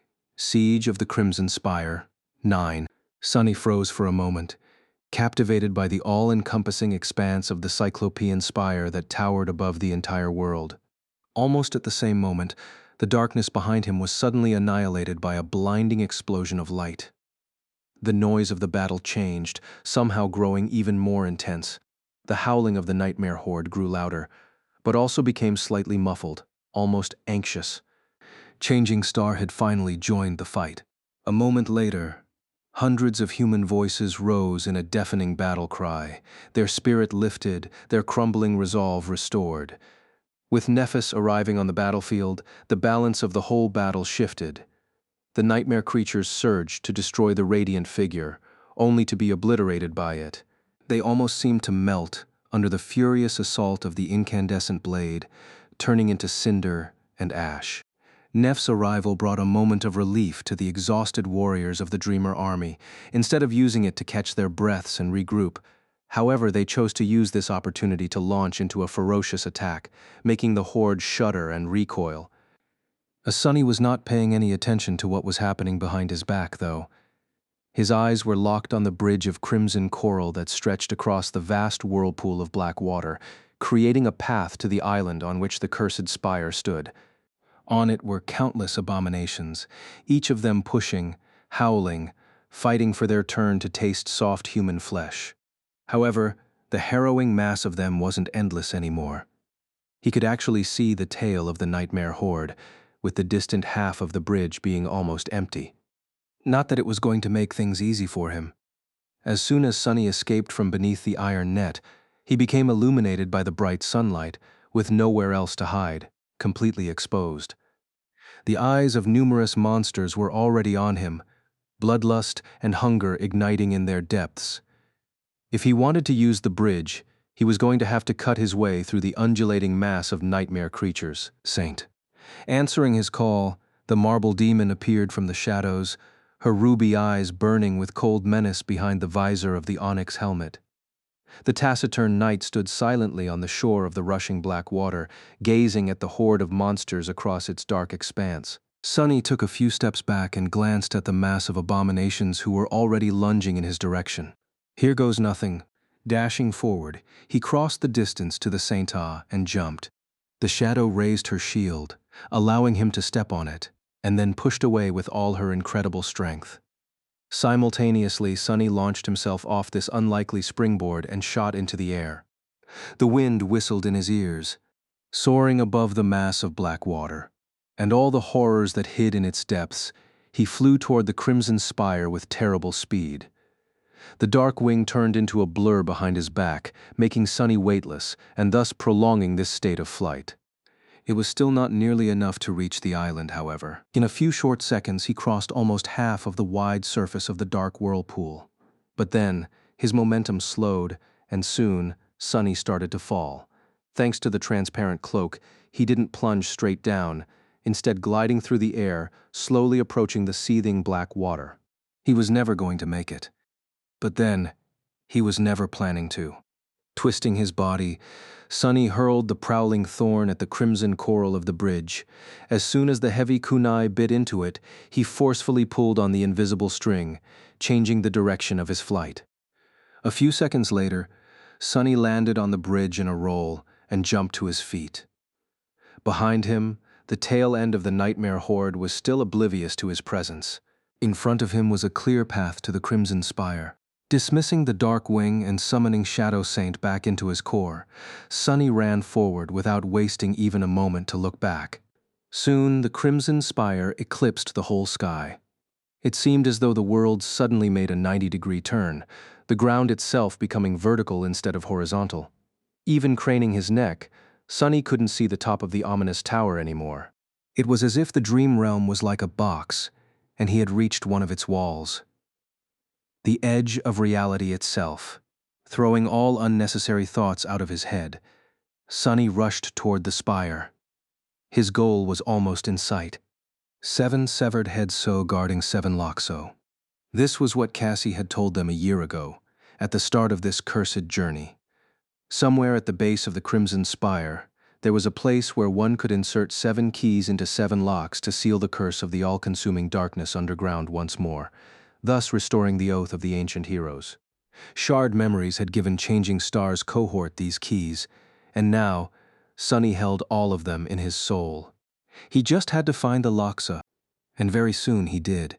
Hidden behind a tall mound of crimson coral, a vast expanse of flat surface led all the way to the walls of the corrupted spire. On it, arranged in a wide semicircle, 7 giant heads stared away from Sunny. Despite the fact that they were facing the other way, he recognized them immediately. These were the stolen heads of the 7 colossal statues that stood across the desolate hell of the Forgotten Shore, ones that had been torn off their shoulders by the Crimson Terror thousands of years ago and then brought here to lay at the base of its citadel for all eternity. The Lord, the Priestess, the Knight, the Hunter, the Builder, the Slayer, and the Stranger. Their gazes were aimed at the gargantuan gates of the spire, and there, on those gates, the image of 7 shining stars was engraved into the ancient stone. Each star had a dark keyhole in its radiant center.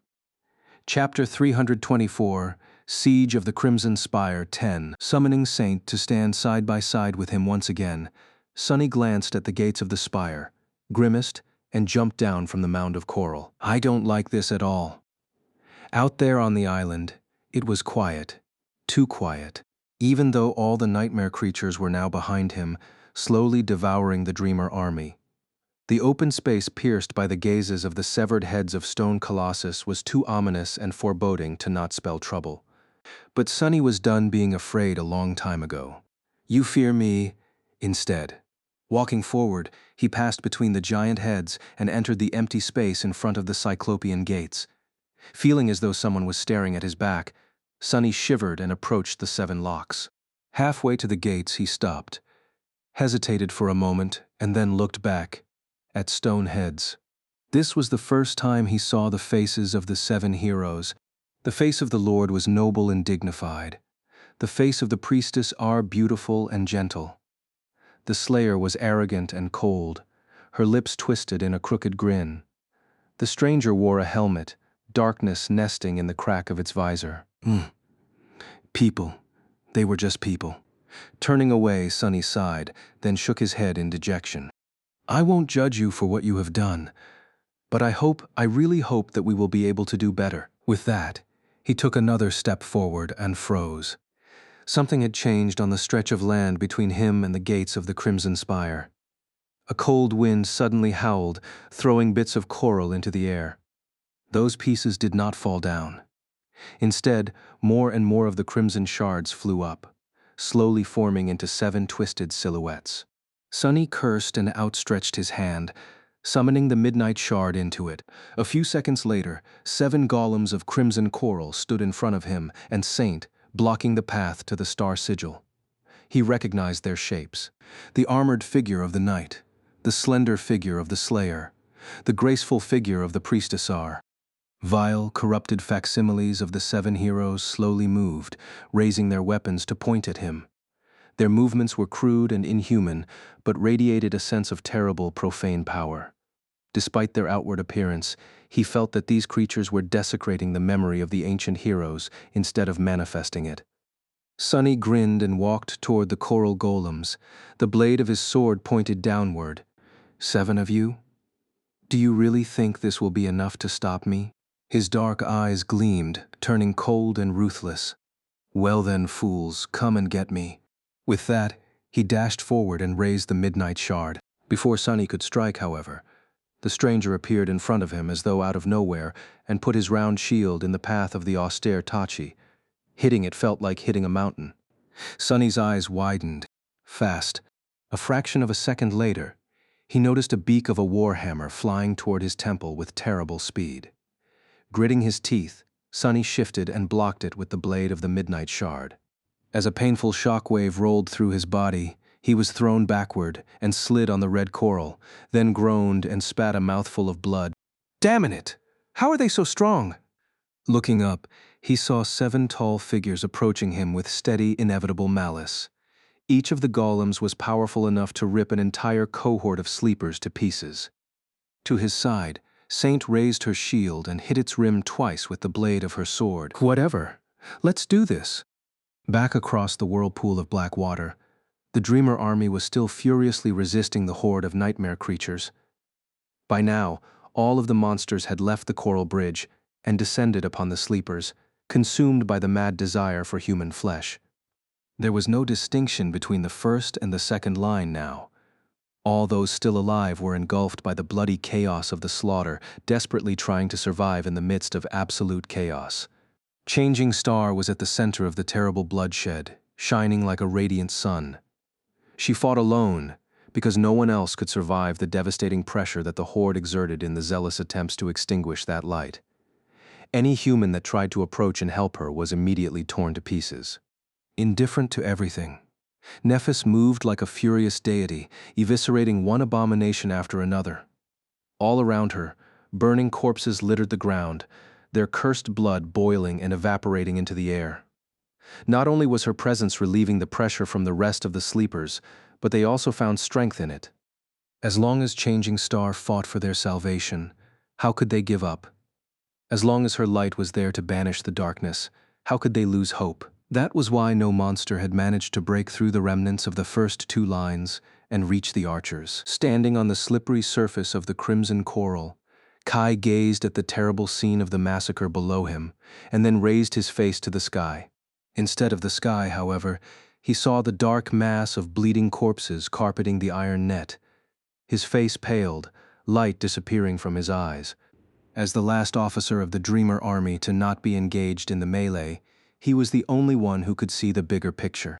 He was the only one who knew that the iron net was mere minutes away from breaking. When it did, the mass of sharp iron wires and all the crushing weight of countless dead monsters was going to fall on the remains of the human formation, spelling their doom. Someone had to do something, and that someone was him. Kai blinked, then closed his eyes for a moment. Of course, I am the only one who can. Nothing could stop the collapse of the iron net, but the manner in which it collapsed could be controlled. All they had to do was to cut it at a suitable spot, allowing for the mass of dead nightmare creatures to fall down without burying the fighting humans beneath it.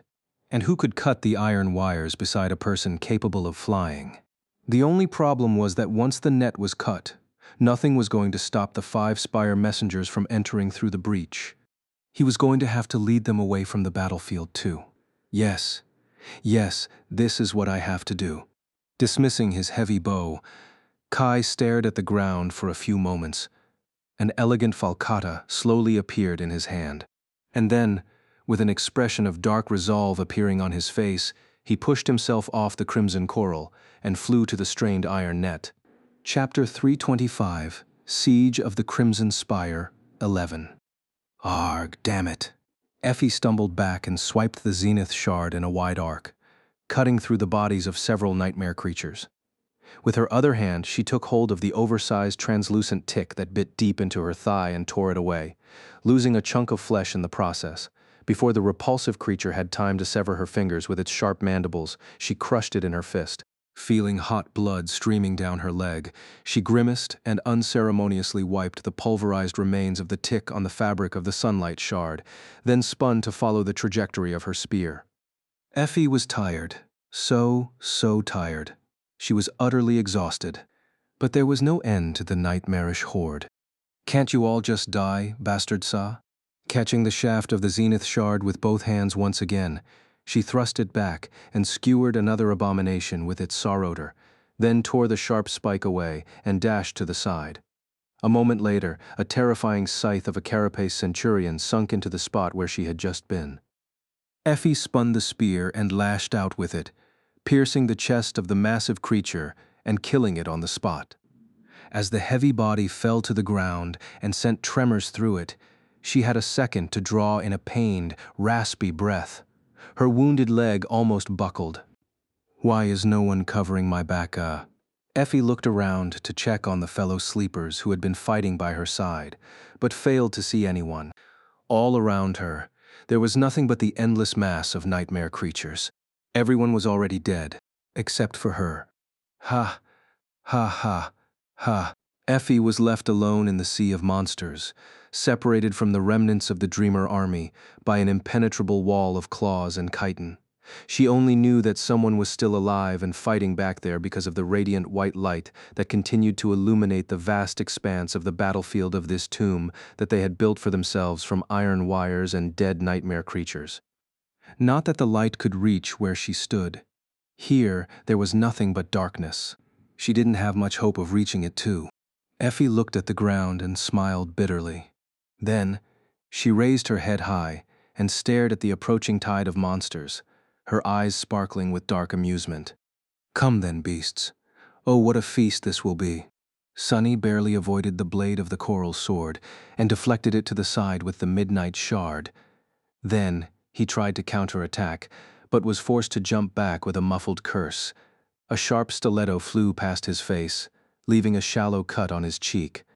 Damned abominations. Currently, he was facing against 3 golems at the same time. The knight, the slayer, and the priestess were trying to surround him. They moved with terrifying speed and possessed enough power to obliterate a sleeper with laughable ease. Luckily, Sunny was not just any sleeper. The shadow was wrapped around his body, making him faster and stronger. With its help, he was barely able to hold on and remain alive. For now, some distance away from him, Saint was facing off against the stranger, the builder, and the hunter. Those three seemed to be even more ferocious than his own opponents, so the shadow was having a lot of trouble too. That doesn't make any sense. Sunny was not surprised that these constructs were far more powerful than him. But Saint was an awakened demon, and one of the most dangerous nightmare creatures of her rank he had ever seen, no less. And yet, she was barely able to remain in one piece. Good thing that the Lord had yet to join the fight. The seventh golem stood motionlessly some distance away, as though uninterested in the fight. Because of how fast his enemies were and their numerical advantage, Sunny had to summon the Moonlight Shard as well. Now, he was holding the tachi in one hand and the stiletto in the other. This wasn't what he was used to and made his offense weaker, but allowed him to bolster his defense. This was one of the reasons why Sunny was still alive. Suddenly, a blast of light hammered into his eyes, making him stagger and blinding him for a few short moments. In the next second, the priestess lunged at him. She wielded no weapons, but her coral hands were deadly enough to serve as a pair of them. Trusting the shadow sense, Sunny dodged and brought the midnight shard down, hoping to catch the golem. His second hand moved, blocking a strike of the slayer. Just as before, the impact almost shattered the bones in his wrist and sent Sunny reeling. He had successfully resisted the attack and bought himself enough time to regain his vision, only to be faced with the furious threat of another assault, this one coming from the night. Saint wasn't having any more luck. Her shield had been caught by the beak of the builder's warhammer and pulled down, which gave the hunter an opportunity to thrust his spear into the breach in her defense. At the same time, the stranger was preparing to attack her from behind. This can't go on much longer, think. Sunny felt as though he was missing some crucial fact about this arduous, lethal fight. He had to solve it before the last golem joined Inar. Twisting his body to deflect the incoming strike, he frowned. Why had the Lord not attacked? There was something about Ita. Suddenly, Sunny's eyes narrowed. Can it be? The golems were created in the image of the ancient heroes, and even wielded the same weapons. He had managed to resist his attackers for so long, partially because he was intimately acquainted with their armaments. After all, he held the Midnight and Moonlight Shard in his hands. If their weapons were the same as his shard memories, just made out of crimson corolla, was it the same for the Lord? Did the Crimson Terror create its own equivalent of the Crown of Dawn, and was it currently feeding the 7 golems with power? The Lord was standing alone, seemingly indifferent to the battle that was happening in front of him. Just like Nephis sat away from the battlefield at the start of the siege, the gem of the Dawn Shard burning brightly on her forehead. If the 7th golem was doing to the other 6 what Changing Star had been doing for the Dreamer Armia then, Sunny still had a chance.